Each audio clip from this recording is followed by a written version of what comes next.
तर सर्वप्रथम मी Thane lodge of theosophical सोसायटीचे आभार मानतो, कारण त्यांनी हा कार्यक्रम आयोजित केला आहे.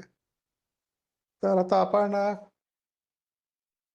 दोन भागात ह्या विषयाचा विचार करणार आहोत. पहिला भाग म्हणजे कृष्णमूर्तींविषयीची पर्सनल माहिती, म्हणजे त्यांची चरित्रात्मक जी माहिती आहे त्या माहितीच्या अनुषंगाने आपण हा पहिला सेशन घेणार आहोत. आणि दुसरा जो सेशन असेल जो उद्या आपण घेणार आहोत त्यामध्ये त्यांनी काय शिकवण दिली मानवाला आणि त्या शिकवणीचा काय अर्थ आहे, त्याचे इम्प्लिकेशन्स काय आहेत, त्याची काय आवश्यकता आहे, आणि असं त्या संपूर्ण शिकवणीचं स्वरूप आपण उद्याच्या मीटिंगमध्ये त्यासंबंधी विचारणा करणार आहोत. तर आज आपण त्यांची चरित्रात्मक जी माहिती आहे ती त्यासंबंधी आपण विचार करणार आहोत. तर कृष्णमूर्तींनी कृष्णमूर्ती हे बालपणी एक अत्यंत इनसिग्निफिकंट, फारसे डोळ्यात भरणारे असे काही व्यक्तिमत्व नव्हतं, आणि त्यामुळे अशा व्यक्तिमत्वातून एक विश्वशिक्षक कसा निर्माण झाला या संबंधीची गोष्ट या स्वरूपात त्यांना त्यांचं चरित्र लिहून हवं होतं, आणि त्याप्रमाणे ते लिहिण्यातही आलं. तर त्यांच्या या गोष्टीची सुरुवात होते 1909 साली.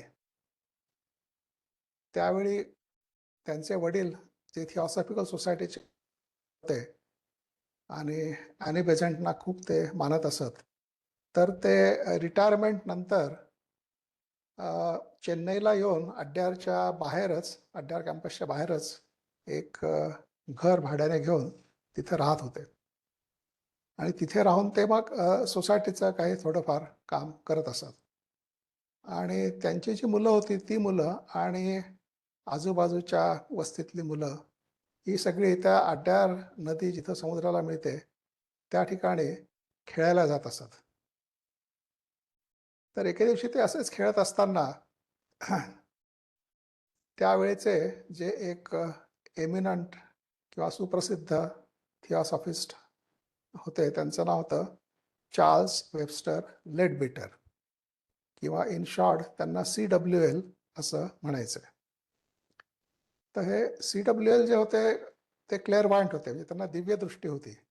त्या दिव्य दृष्टीने ते भूतकाळ भविष्यकाळ सुद्धा बघू शकत असत, याशिवाय प्रत्येकाच्या आत मनात काय चाललं आहे किंवा त्यांचा जो ऑरा आहे ते सगळं बघू शकत होते. जे त्यांच्या दृष्टीने अदृश्य असं काहीच नव्हतं त्यांना. तर ते मुलं तिथं खेळत असताना एका मुलाकडे त्यांचं लक्ष वेधलं गेलं, आणि त्या मुलामध्ये ॲक्च्युली लक्ष वेधून घेण्यासारखं काहीच दिसत नव्हतं. एक तर तो मुलगा खूप अस्वच्छ होता, अतिशय अशक्त होता, फारसा काही त्याचा उजळ रंग पण नव्हता, आणि अतिशय अस्वच्छ आणि अव्यवस्थित अशा स्वरूपाचा तो मुलगा होता.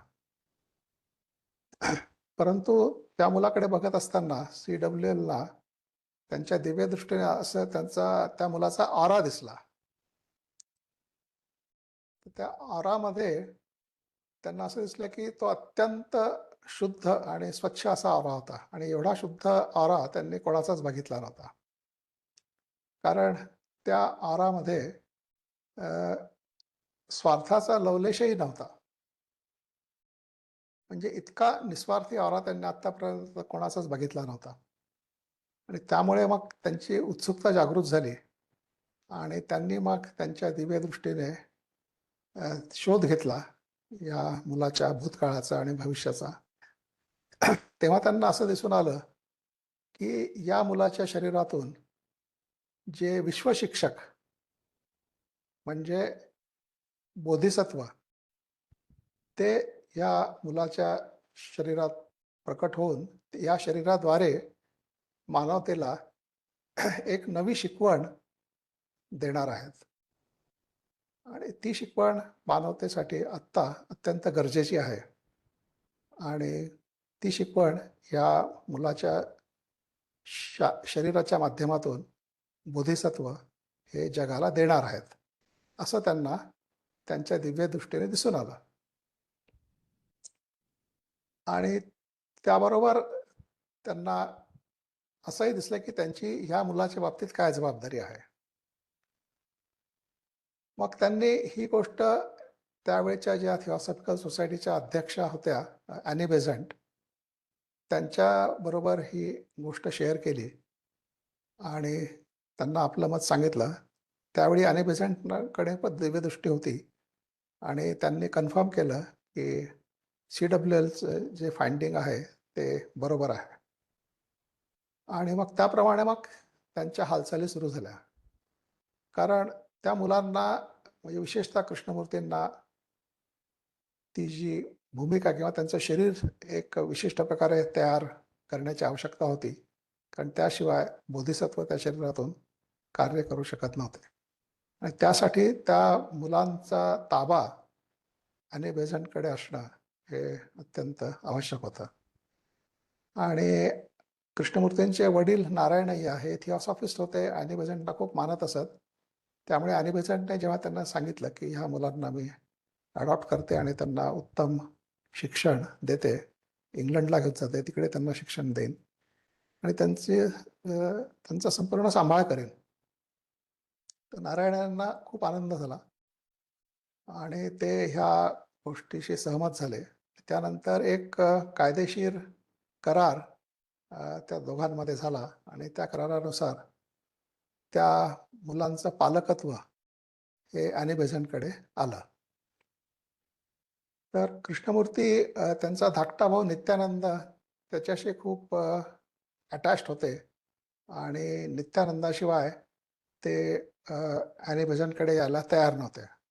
म्हणून मग ॲनी बेझंटने दोघांचं पालकत्व स्वीकारलं आणि दोघांना दत्तक म्हणून घेतलं आणि अशा प्रकारे ते दोघे ॲनी बेझंटचे पुत्र झाले.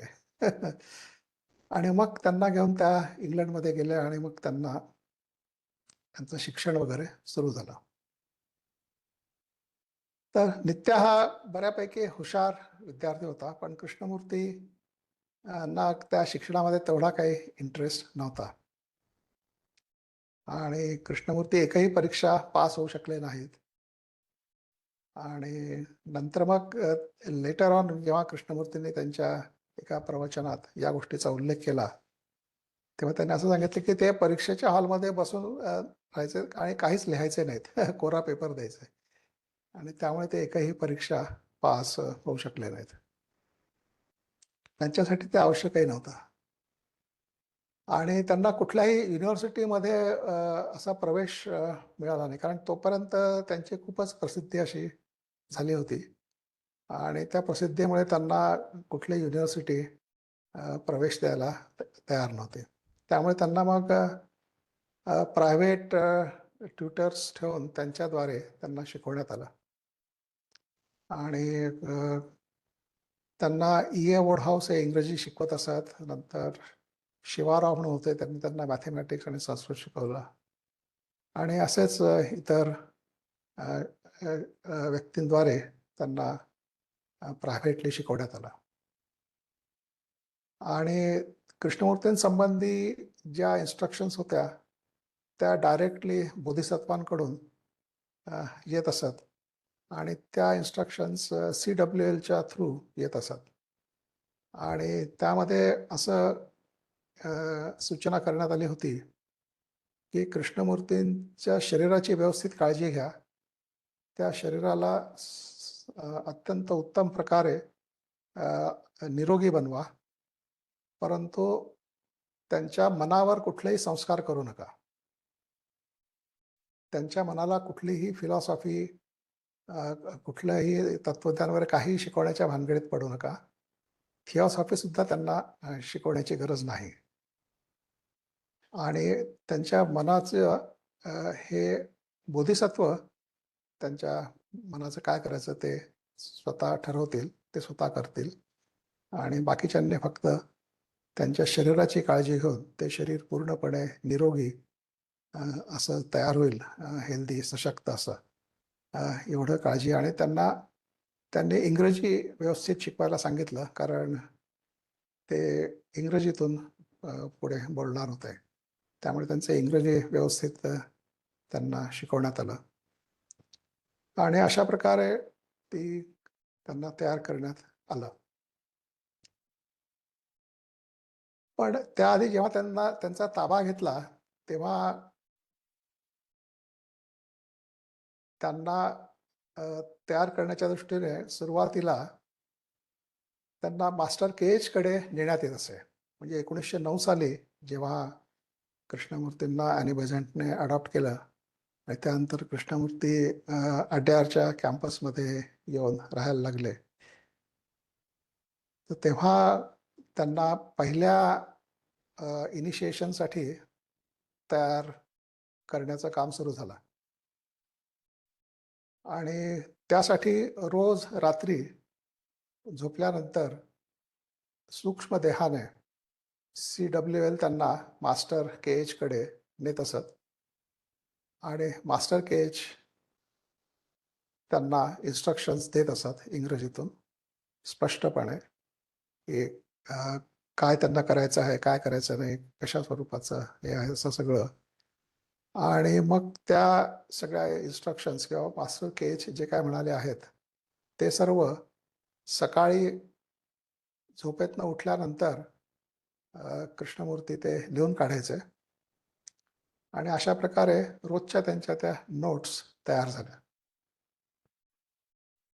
आणि त्या नोट्स त्यांच्या हस्ताक्षरात तिथं अड्यारला होत्या. त्यानंतर ते अड्यारहून वाराणसीला गेले, बनारसला 1910 साली किंवा 1909च्या एंडला, म्हणजे डिसेंबरमध्ये वगैरे. पण त्यावेळी कन्व्हेन्शन तिथं होतं आणि तिथं असताना त्यांना असं वाटलं की मास्टर्सने त्यांना ज्या इन्स्ट्रक्शन्स दिल्या होत्या त्या केवळ त्यांच्यासाठीच नव्हे तर सगळ्यांसाठी त्या अत्यंत उपयुक्त आहेत आणि जो कोणी या आध्यात्मिक मार्गावर चालू इच्छितो त्या सर्वांसाठी त्या इन्स्ट्रक्शन्स अतिशय उपयुक्त आहेत असं त्यांना वाटलं. म्हणून मग त्यांनी तिथून CWLला कळवलं की तुम्ही ते जे मॅन्युस्क्रिप्ट आहे ते मला इकडे पाठवा, म्हणजे मग मी त्याच्यातून इथल्या लोकांना त्यासंबंधी मी गायडन्स देऊ शकेन.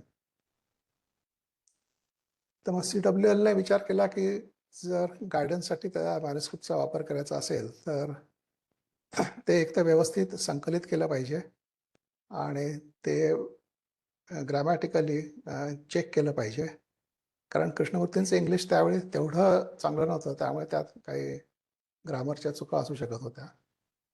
आणि म्हणून मग त्यांनी काय केलं, ते संपूर्ण मॅन्युस्क्रिप्ट टाईप केलं आणि टाईप केल्यानंतर त्यांना असं वाटलं की मास्टर के.एचच्या इन्स्ट्रक्शन्स आहेत तर त्यांनाच हे डायरेक्टली दाखवून त्यांचा सल्ला घ्यावा.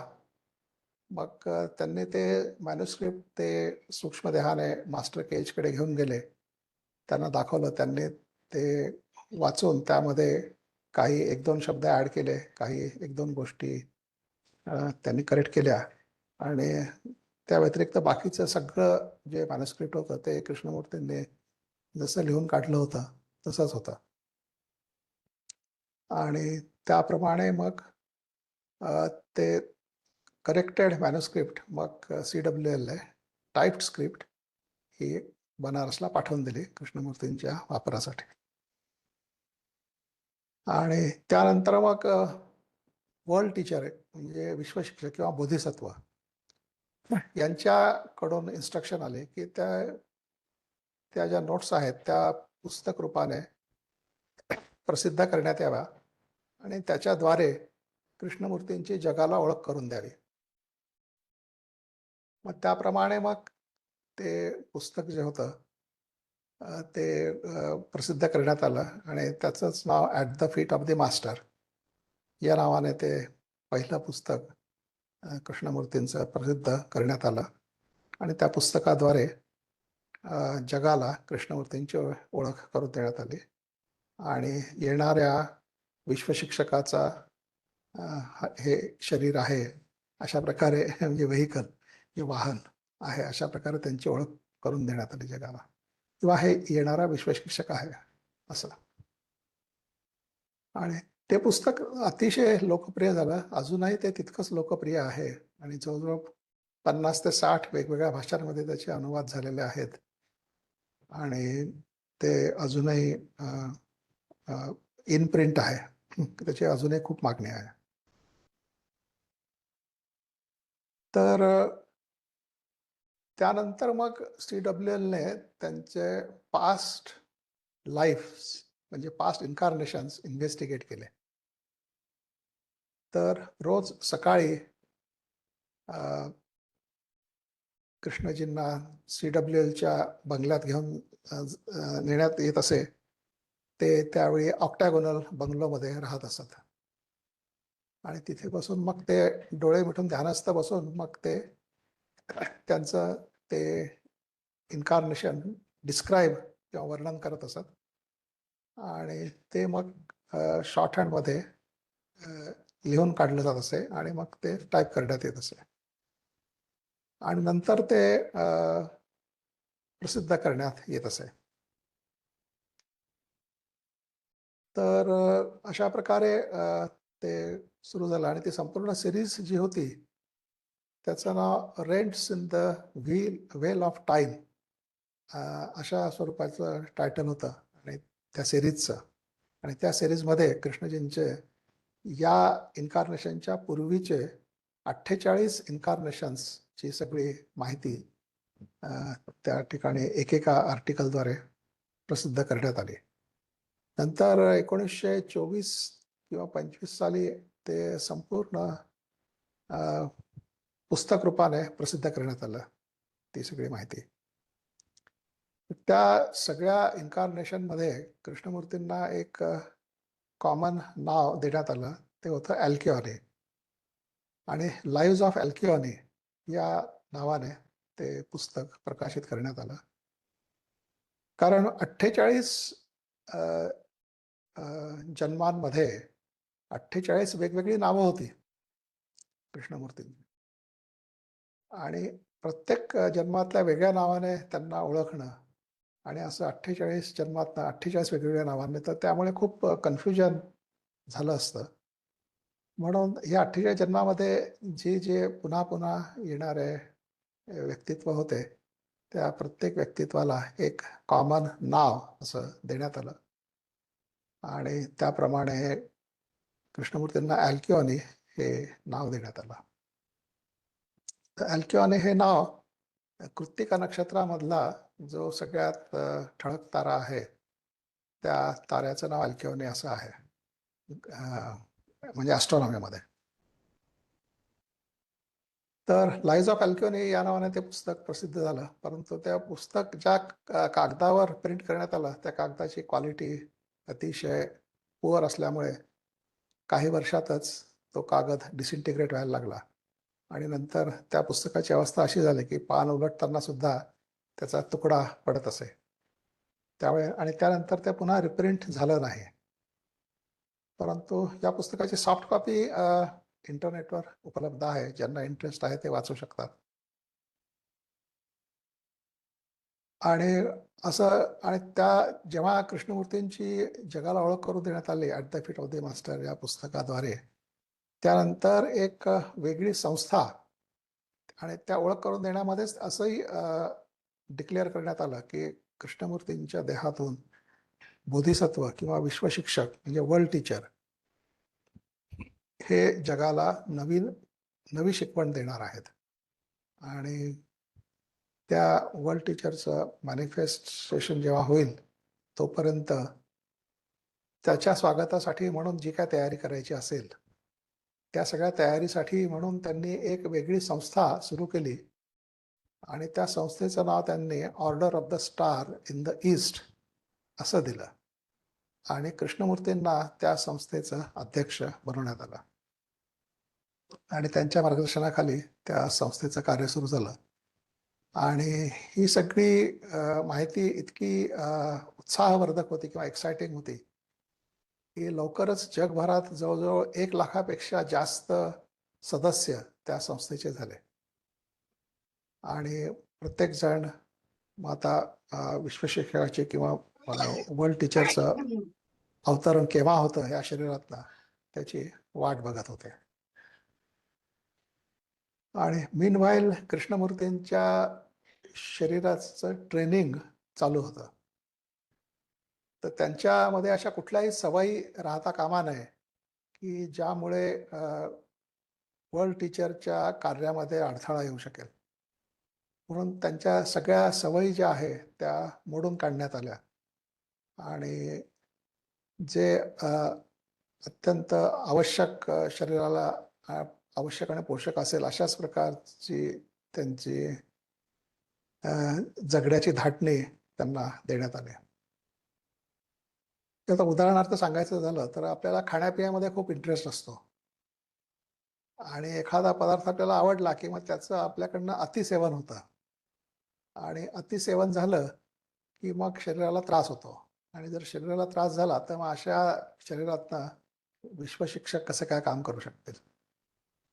म्हणून अशा खाण्यापिण्यातल्या आवडीनिवडी मोडून काढण्यासाठी म्हणून मग कशा प्रकारचं ट्रेनिंग त्यांना देण्यात आलं की कृष्णमूर्तींनी एखादा पदार्थ मला आवडला असं म्हटलं की तेव्हापासून रोज त्यांना तोच पदार्थ बनवून खायला दिला जायचा.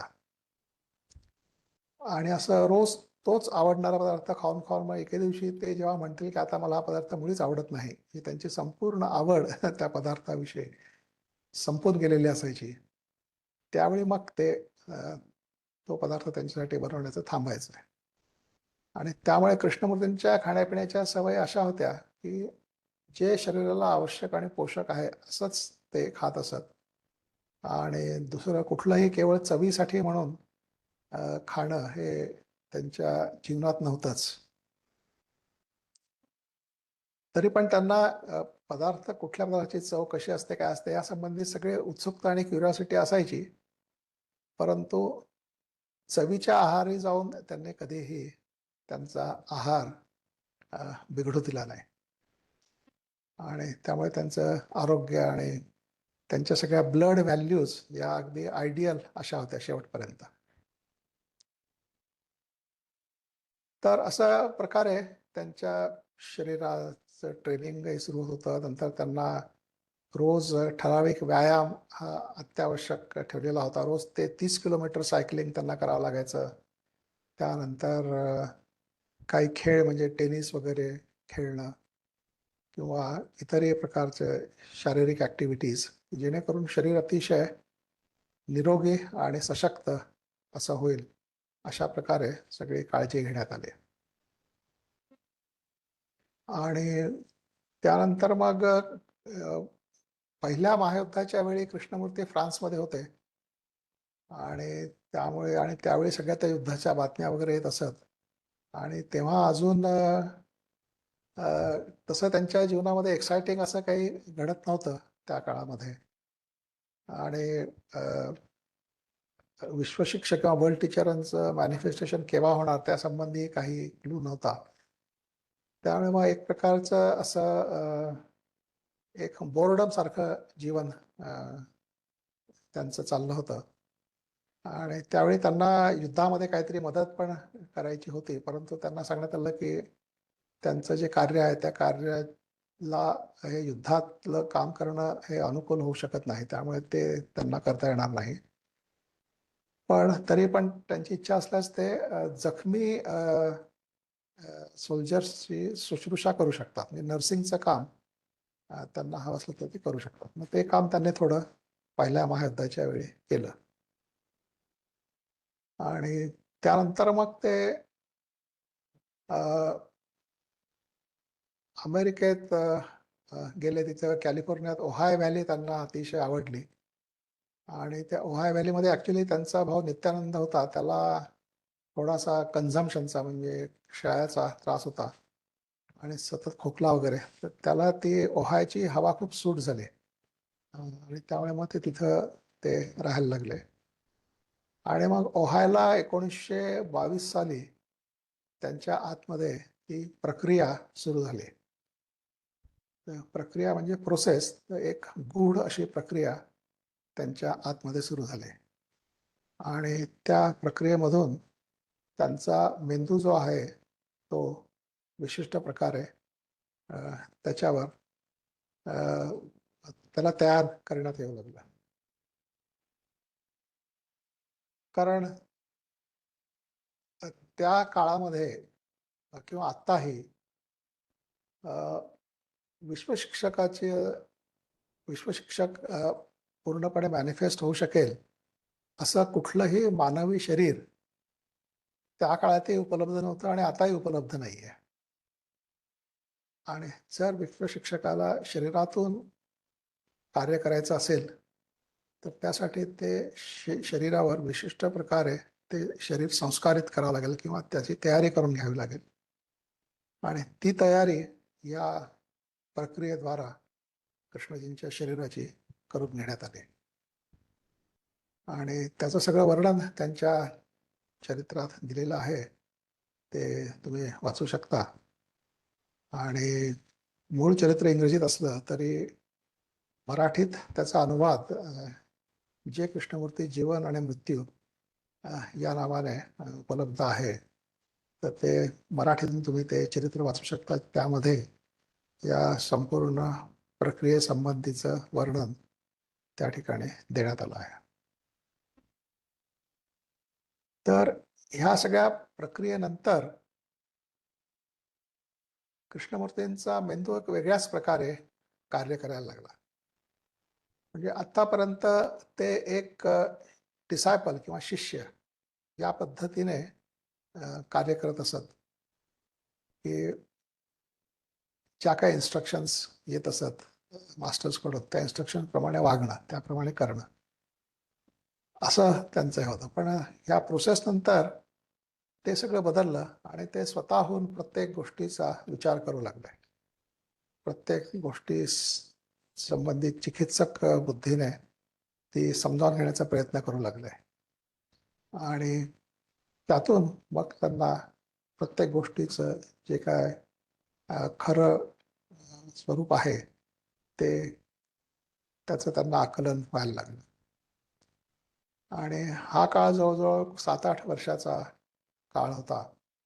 1922 ते 1929 म्हणजे जवळजवळ 7 वर्ष त्यांच्या आतमध्ये ही विचारणा किंवा एन्क्वायरी ही चालू होती आणि त्यातून त्यांच्या चेतनेतली वेगवेगळी दालनं ही उघडत होते. ते त्यांचा जो धाकटा भाऊ नित्यानंद त्याला खूप अटॅच्ड होते आणि समहाव त्यांना असं वाटायचं की नित्यानंदाचे त्यांचं जे काय कार्य आहे त्या कार्यामध्ये नित्यानंदाची एक खूप महत्वाची अशी भूमिका आहे आणि त्यामुळे त्या भूमिकेसाठी नित्यानंदाला जिवंत असणं आवश्यक आहे. त्यामुळे किती आजारी पडले नित्यानंद तरी त्यांचा मृत्यू होणार नाही असा समहाव त्यांचा विश्वास होता कृष्णमूर्तींचा. आणि 1924च्या डिसेंबरमध्ये नेमका जेव्हा ते ओहायोहून अड्यारला थिओसॉफीच्या आंतरराष्ट्रीय कन्व्हेन्शनसाठी येत होते आणि ते बोटीने प्रवास करत होते आणि त्यांची बोट ही सुएझ कॅनलमधून जात होती आणि त्यावेळी त्यांना तार आली ओहायोहून की नित्याचा मृत्यू झाला म्हणून, नित्यानंदांचा. तर ती बातमी त्यांना एवढी शॉकिंग झाली म्हणजे अतिशय त्यांना मोठा धक्का बसला आणि जवळजवळ 10 दिवस त्यांना अतिशय शारीरिक त्रास झाला. त्यावेळी त्यांच्याबरोबर त्या जहाजातून शिवाराव आणि राजगोपाल आणि कृष्णमूर्ती असे तिघे जण हे प्रवास करत होते आणि ते तिघांनी मिळून एक रूम शेअर केली होती. त्यावेळी कृष्णमूर्तींचा शोक त्यांना खूप आवरेन असा व्हायचा आणि रात्री झोपेतनं ते अत्यंत मोठ्याने रडत जागे व्हायचे. आणि जवळजवळ 10 दिवस ते या शोकातून गेले. परंतु जेव्हा ते जहाज चेन्नईला पोहोचलं, तेव्हा ते पूर्णपणे त्या धक्क्यातून सावरले होते. आणि ते जेव्हा अड्ड्याला आले, त्यावेळी त्या बातमीचा कुठलाही परिणाम त्यांच्यावर अ, दिसून आला नाही. आणि त्यांना पाहिल्याबरोबर CWLचं जे उद्गार होते, ते उद्गारही अतिशय सूचक असे होते. तर ते कृष्णमूर्तींना पाहिल्याबरोबर म्हणाले, "सो यू आर नाऊ अर्हत." म्हणजे त्यांना ती चौथी इनिशिएशन, ज्याला आपण आपल्या सनातन धर्मामध्ये परमहंसाची दीक्षा म्हणतात, किंवा बौद्धिक संदर्भामध्ये त्याला अर्हत असं म्हणतात. तर ती अर्हत ही दीक्षा त्यांना मिळालेली होती. आणि अर्हत ही दीक्षा, त्याच्या पुढची जी दीक्षा आहे अशेक, त्याच्या आधीची दीक्षा ही मानली जाते. कारण यानंतर अशेकाची दीक्षा घेतली की ती व्यक्ती मग जन्म मरणाच्या फेऱ्यातून मुक्त होते आणि मग त्याला जीवनमुक्त असं नाव देण्यात होतं आणि ते is regarded as the master. तर अशा प्रकारे ते अर्हत, मग ह्या त्यांच्या अर्हत होण्याचा आणि नित्याच्या मृत्यूचा काही संबंध होता का, असा एक साहजिकच विचार मनामध्ये येतो. तर अर्हत इनिशिएशन संबंधी जी माहिती उपलब्ध आहे, जी अर्थात CWLने मास्टर्स अँड द पाथ या पुस्तकात दिलेली आहे, तुम्ही वाचू शकता. त्यामध्ये एक असं आहे की अर्हत ही दीक्षा मिळण्यापूर्वी त्या व्यक्तीला एका अशा मानसिक अवस्थेतून जावं लागतं की ज्या अवस्थेमध्ये संपूर्ण जगाशी त्याचा संबंध तुटलेला असतो. असा कुठलाही गोष्ट त्याला त्याच्या हाताशी दिसत नाही की ज्या गोष्टीच्या आधारे तो स्वतःला सावरू शकेल. ते पूर्णपणे त्याला एकटं पाडण्यात येतं. आणि हे तेव्हा शक्य होतं जेव्हा तो एखाद्या गोष्टीशी खूप अटॅच्ड असेल, तेव्हा ती गोष्ट त्याच्याकडनं अचानक हिरावून घेतली की मग त्याची जी अवस्था होते, ती अवस्था म्हणजे हे पूर्ण एकाकीपण. आणि ह्या टेस्टमधून प्रत्येक अर्हतला जावंच लागतं, कारण त्या टेस्टमधून गेल्यानंतरच त्याला ती दीक्षा मिळते. आणि मग असं आपण म्हणू शकतो की नित्याचा मृत्यू ही अशा प्रकारची एक टेस्ट कृष्णमूर्तींच्या जीवनातली होती. आणि त्या टेस्टमधून ते यशस्वीरित्या बाहेर आले. कारण ज्यावेळी त्यांचा प्रवास संपला आणि ते अड्यारला पोहोचले, त्यावेळी त्यांच्या या प्रसंगाचा कुठलाही मरण किंवा कुठलीही खूण अशी त्यांच्या आत शिल्लक राहिली नव्हती आणि ते पूर्णपणे त्यातून बाहेर आले होते. आणि त्यानंतरच CWL त्यांना म्हणाले की यू आर नाऊ अर्हत. आणि त्यानंतर मग कृष्णमूर्तींनी तिकडे हॉलंडमध्ये ओमनला एक त्यांना किल्ला जो देण्यात आला होता, म्हणजे हॉलंडमधल्या एका जमीनदाराने त्याची 5,000 एकर जमीन त्यातल्या किल्ल्यासह कृष्णमूर्तींना दिली होती त्यांच्या कार्यासाठी. आणि तिथं मग ते वार्षिक संमेलन किंवा शिबिर घ्यायला लागले. आणि त्यानंतर तिथंच ते छोट्या ग्रुप्सना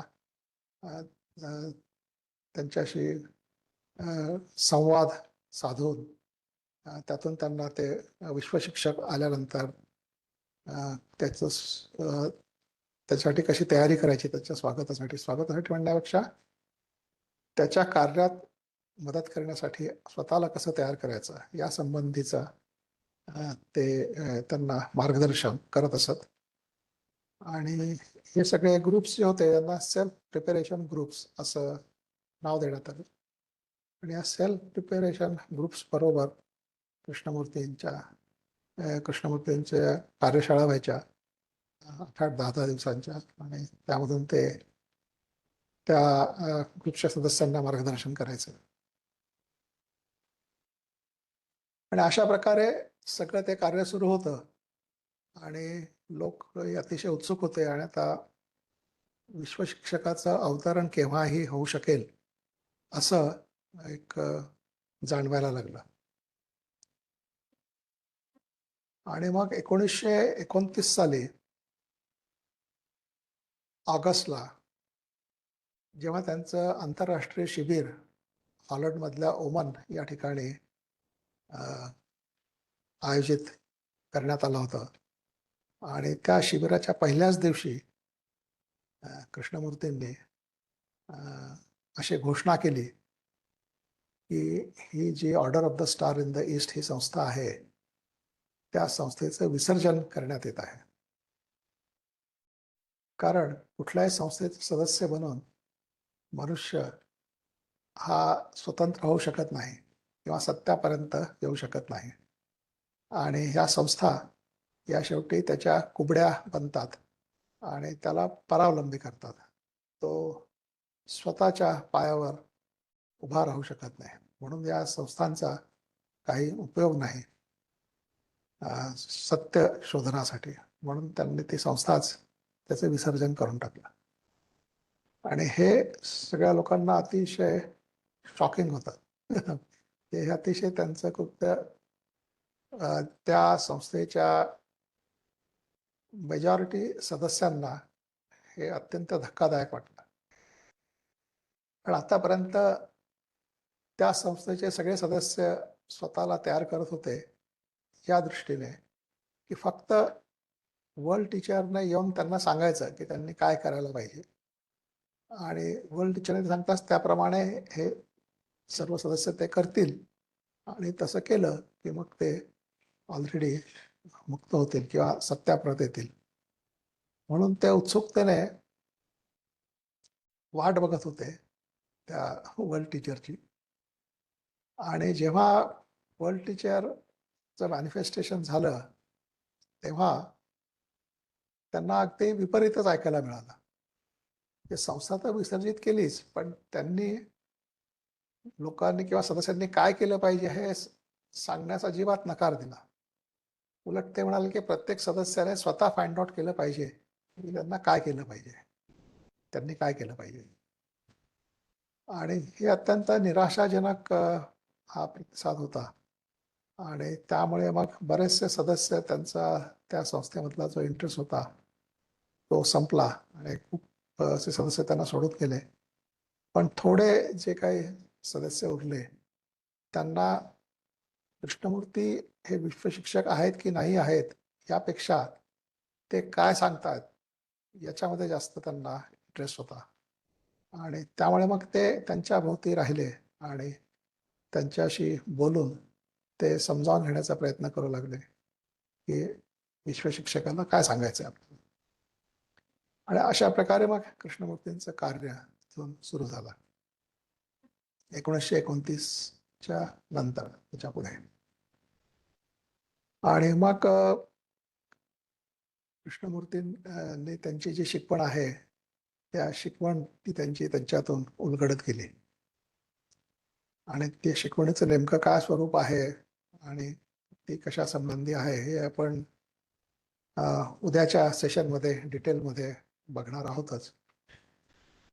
पण त्यानंतर कृष्णमूर्तींचं जे अव्याहत कार्य सुरू झालं ते त्यांच्या मृत्यूपर्यंत म्हणजे 1986 पर्यंत ते चालू राहिलं. म्हणजे 1929 ते 1986 हा संपूर्ण काळ त्यांची शिकवण म्हणजे त्या वर्ल्ड टीचरने जगाला जे सांगायचं होतं किंवा जे काय एक नवीन शिकवण द्यायची होती ती या एवढ्या काळात देण्यात आली.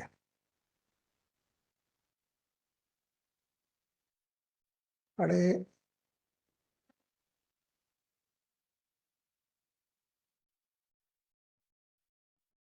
आता त्यांच्या शिकवण जरी आपण बघितली तरी त्या शिकवणीमध्ये आपल्याला साधारणपणे एक 3 तरी भागात त्या शिकवणीचा अभ्यास करणं आवश्यक आहे. पहिलं म्हणजे प्रोसेसच्या अगोदरचा काळ, म्हणजे 1909 पासून ते 1922 पर्यंतचा काळ. तर या काळामध्ये त्यांची मुख्यत्वे करून 2 पुस्तकं, एक at the feet of the master आणि दुसरं education as service. Education as service हे जे पुस्तक आहे हे जर at the feet of the मास्टरमध्ये जे सांगितलं आहे ते जर आपल्या जीवनाचं आपण तत्वज्ञान मानलं तर त्या जीवनाच्या तत्वज्ञानावर आधारित शिक्षणाचा अप्रोच कसा असेल ते त्यांनी एज्युकेशन ॲज सर्व्हिस या पुस्तकामध्ये स्पष्ट करून सांगितलं. म्हणजे at the feet of the मास्टरवर आधारित शैक्षणिक कार्यप्रणाली किंवा कशा प्रकारचं शिक्षण असू शकेल ते त्यांनी त्या एज्युकेशन ॲज सर्व्हिस त्या पुस्तकामधून सांगितलेलं आहे. आणि या 2 पुस्तकांव्यतिरिक्त त्यांचे हेराल्ड ऑफ द स्टार हे जे एक नियतकालिक त्या संस्थेतर्फे प्रकाशित करण्यात येत असे, त्या नियतकालिकामधून त्यांनी लिहिलेली अनेक लेख आणि ही 2 पुस्तकं, एवढं सगळं त्यांचं वर्क हे 1909 ते 1922 या काळापर्यंतचं आपण मानू शकतो. हा एक भाग झाला त्यांच्या शिकवणीचा. आणि 1922 नंतर त्यांचं जे वर्क आहे तर त्या प्रोसेस नंतर त्यांनी जे पहिलं पुस्तक लिहिलं, ॲक्च्युली पुस्तक नाही, त्यांनी एक लेख लिहिला. तो लेखच नंतर पुस्तक रूपाने प्रसिद्ध करण्यात आला. तर त्या प्रोसेस नंतर त्यांनी जो लेख लिहिला त्या लेखाचं नाव होतं द पाथ. आणि द पाथ हा लेख नंतर एका छोट्याशा पुस्तिकेच्या रूपाने तो प्रसिद्ध करण्यात आला. आणि तो अतिशय इंटरेस्टिंग असा लेख आहे. तो त्यानंतर पोएम्स अँड पॅराबल्स किंवा फ्रॉम डार्कनेस टू लाईट या पुस्तकामध्ये तो लेख द पाथ या नावानेच एक प्रकरण या स्वरूपात प्रसिद्ध करण्यात आला आहे. पुस्तक मला वाटतं लायब्ररीत वगैरे अवेलेबल आहे, तुम्ही ते वाचू शकता तो लेख त्याच्यामधून. आणि त्या द पाथ नंतर मग त्यांचे अनेक कविता आणि अनेक प्रकारची पुस्तकं त्यातून, आणि ही सगळी पुस्तकं त्यांनी त्यावेळी जे संवाद त्यांचे घडले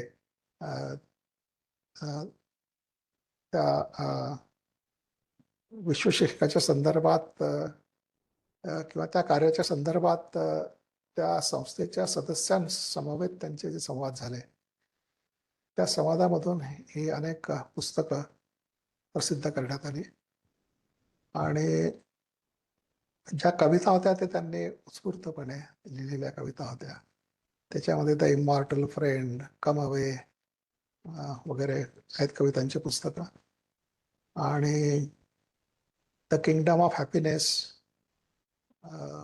आणि अशी अनेक जवळजवळ 24 एक पुस्तकं त्या काळात त्यांच्याकडनं लिहिली गेली. आणि त्या सगळ्या पुस्तकांमधून जे त्यांनी सांगितलं आहे त्याची धाटणी ही आधीच्या काळाच्या पेक्षा थोडी वेगळी आहे. म्हणजे आधी ते डूज आणि डोंट्स मध्ये सांगत होते, नंतर त्याच्यामध्ये ते जे काय सांगता आहेत ते उत्स्फूर्तपणे व्यक्तीने काय करणं आवश्यक आहे किंवा जीवनासंबंधी कसा दृष्टिकोन असला पाहिजे किंवा त्या संबंधी काय केलं पाहिजे अशा संदर्भात त्यांनी त्या काळातल्या त्यांच्या वर्क्समधून सांगितलेलं आहे. आणि मग 1929 नंतर मग वर्ल्ड टीचरचं जे शिकवण आहे ती खऱ्या अर्थाने सुरू होते. म्हणजे आपण असं म्हणू शकतो की पहिला जो काळ आहे त्यामध्ये कृष्णमूर्ती ॲज अ डिसायपल या स्वरूपातली त्यांची शिकवण. दुसरा जो पिरियड आहे कृष्णमूर्ती ॲज अन एन्क्वायरर, की ज्याला स्वतःचं जीवन समजावून घेण्यासंबंधी उत्सुकता आहे आणि त्याप्रमाणे तो विचारणा किंवा एन्क्वायरी करतो आहे. तर अशा स्वरूपाचा तो दुसरा पिरियड. आणि तिसरा पिरियड म्हणजे डायरेक्टली वर्ल्ड टीचर्सला काय सांगायचं आहे मानवाला, तो काळ. तर त्यामुळे असं म्हटलं जातं की कृष्णमूर्तींची जे ऑथेंटिक जी शिकवण आहे ती 1929 नंतरचीच घ्यायला हवी. परंतु त्यातही मग लोकांना असं दिसून आलं की 1929 ते 1933 या काळामध्ये कृष्णमूर्तींनी ज्या शब्दांचा वापर केला ते सगळे शब्द थिऑसॉफीच्या प्रभावातले होते, जे थिऑसॉफीच्या प्रभावातून आलेले होते. आणि त्यामुळे मग ते खऱ्या अर्थाने विश्वशिक्षकाचं त्यांची शिकवण होऊ शकत नाही. म्हणून मग ते तेवढे ऑथेंटिक मानत नाहीत. तर 1933 नंतर कृष्णमूर्तींनी जे सांगायला सुरुवात केली त्यामध्ये ते त्या थिऑसॉफिकल एक्सप्रेशनपासून थोडे दूर होऊन नेमकं त्यांना जे सांगायचं आहे ते वेगळ्या शब्दांमधून ते सांगण्याचा प्रयत्न करू लागलाय. आणि अशा प्रकारे मग काही लोक म्हणतात की 1933 पासून पुढचा जो काळ आहे त्या काळात कृष्णमूर्तींची जी वक्तव्य आहेत किंवा जी त्यांची प्रवचनं आहेत ती ते सगळं म्हणजे विश्वशिक्षकाचं टीचिंग किंवा त्याची शिकवण हे मानण्यात यावी. त्यानंतर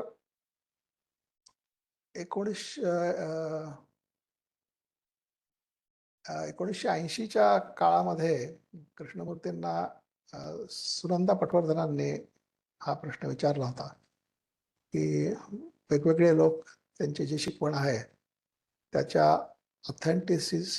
ऑथेंटिसिटी संबंधी वेगवेगळा काळ सांगतात. कोणी म्हणतात 1933 पासून पुढे, कोणी म्हणतात 1970 पासून पुढे, कोणी म्हणतात नाही सुरुवातीपासून. तर तुम्हाला काय वाटतं की कुठलं टीचिंग, कुठल्या काळातलं तुमचं टीचिंग हे मोस्ट ऑथेंटिक मानता येईल? तर त्याला उत्तर म्हणून कृष्णमूर्ती म्हणाले की 1980 पासून ऑनवर्ड्स.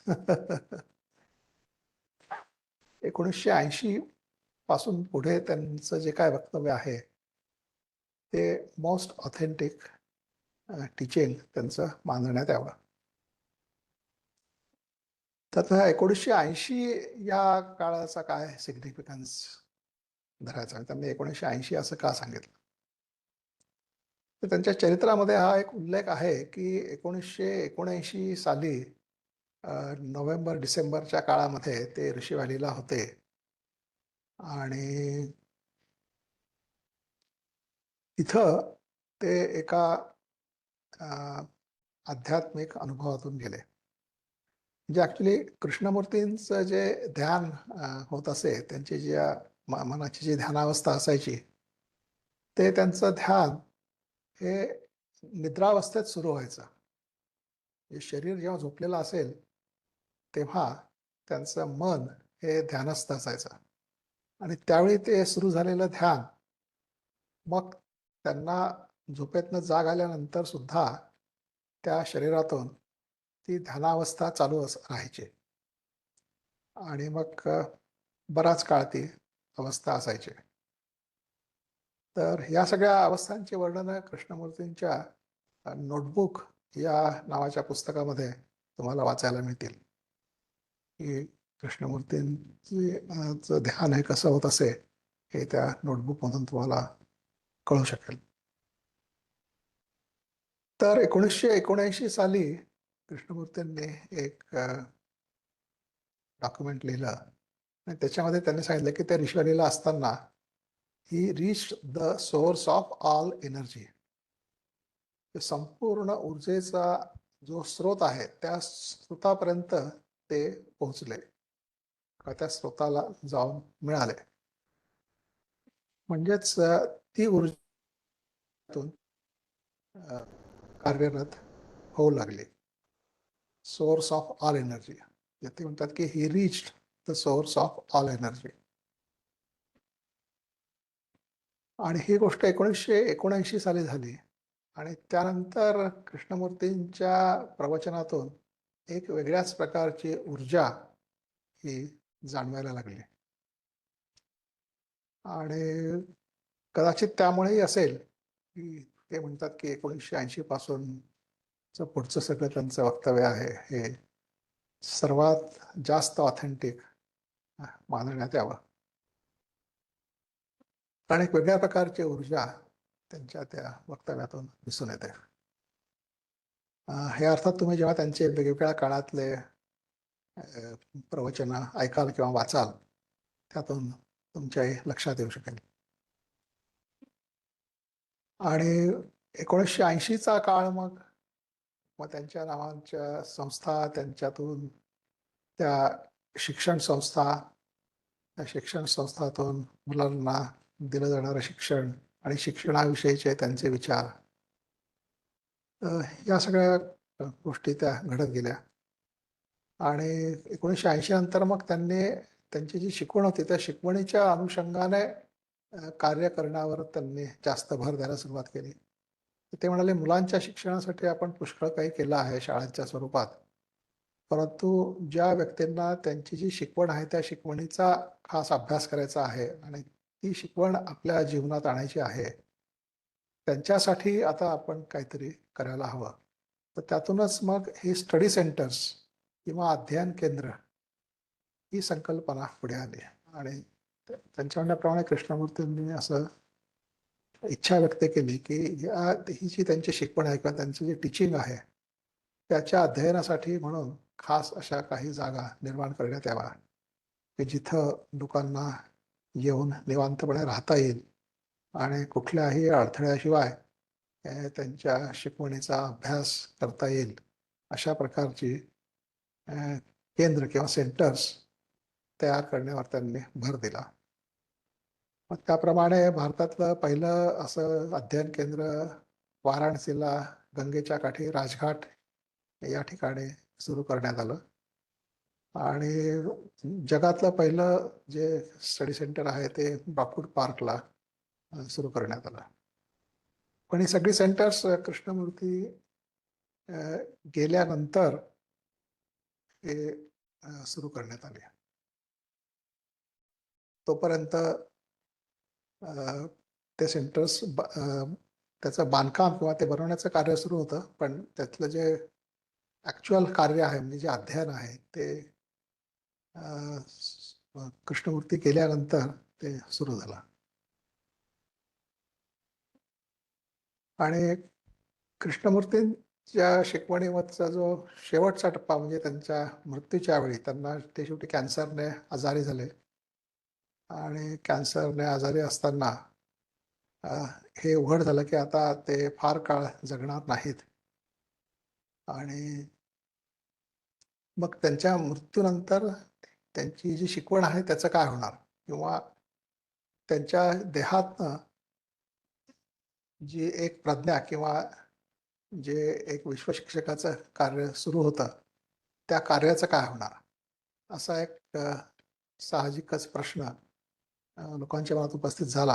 आणि तो बापूड पार्कच्या एका ट्रस्टीने कृष्णमूर्तींना रायटिंगमध्ये विचारला.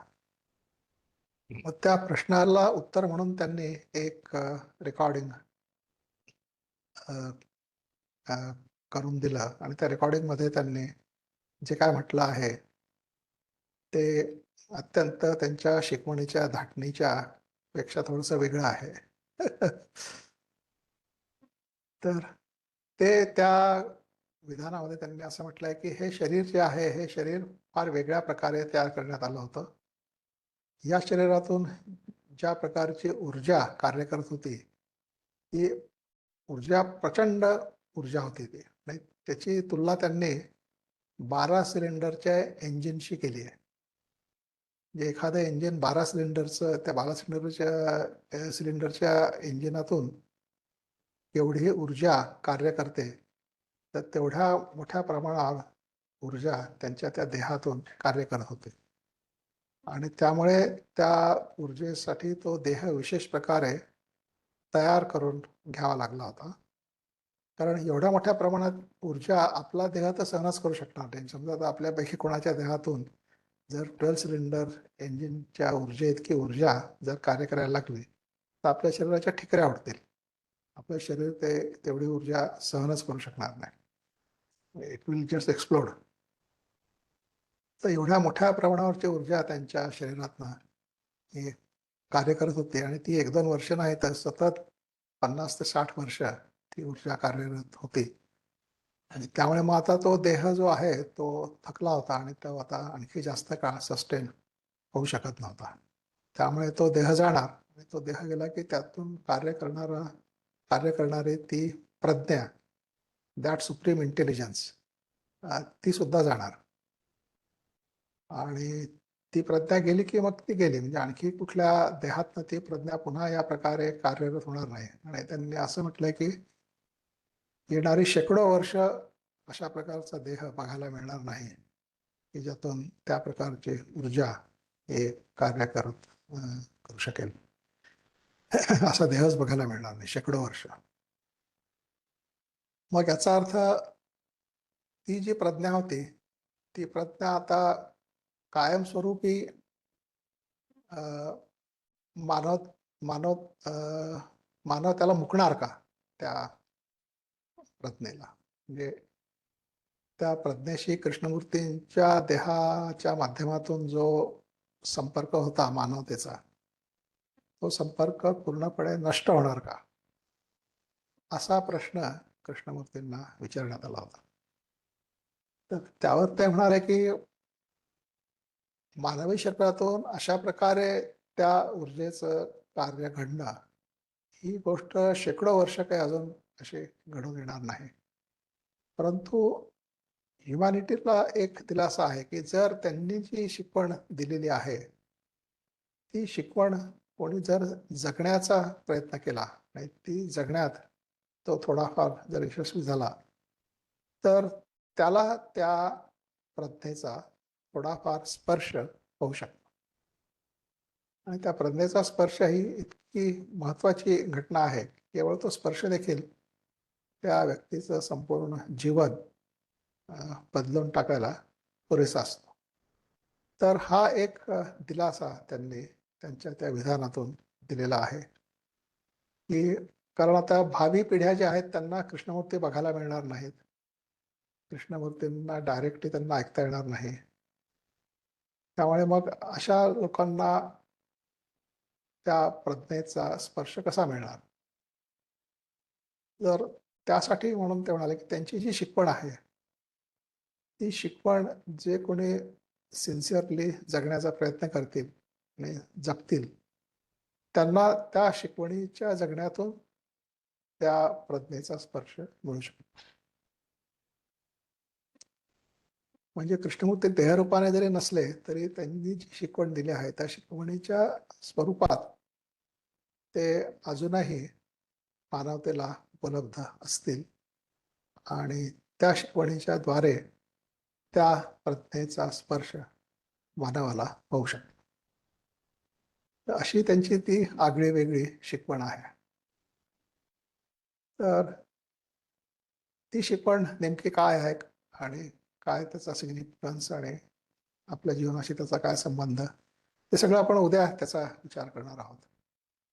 आज आता फक्त आपण ती शिकवण कशी त्यांच्या देहातून आली आणि त्यासाठी त्यांचं कशा प्रकारे संगोपन करावं लागलं, त्यासाठी काय काय करावं लागलं, असं हे सगळं आपण ह्या आजच्या सेशनमध्ये समजावून घेण्याचा प्रयत्न केला आहे.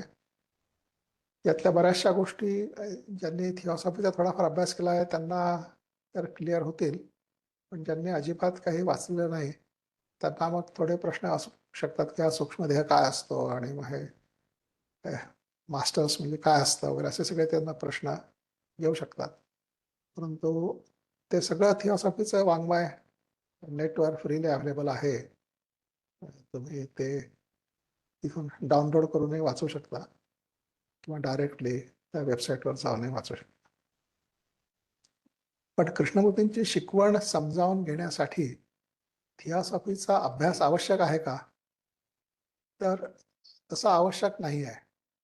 त्यांची शिकवण ही स्वतंत्रपणे सुद्धा मनुष्य समजावून घेऊ शकतो, त्याप्रमाणे जगू शकतो.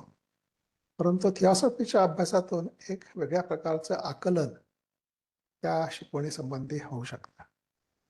आणि त्यामुळे थिऑसॉफीचा अभ्यास आपण एक पूरक असा होऊ शकतो कृष्णमूर्ती समजून घेण्यासाठी. आणि कृष्णमूर्तींशिवाय थिऑसॉफीचा अभ्यास हा तर तितकासा हे होऊ शकत नाही. कारण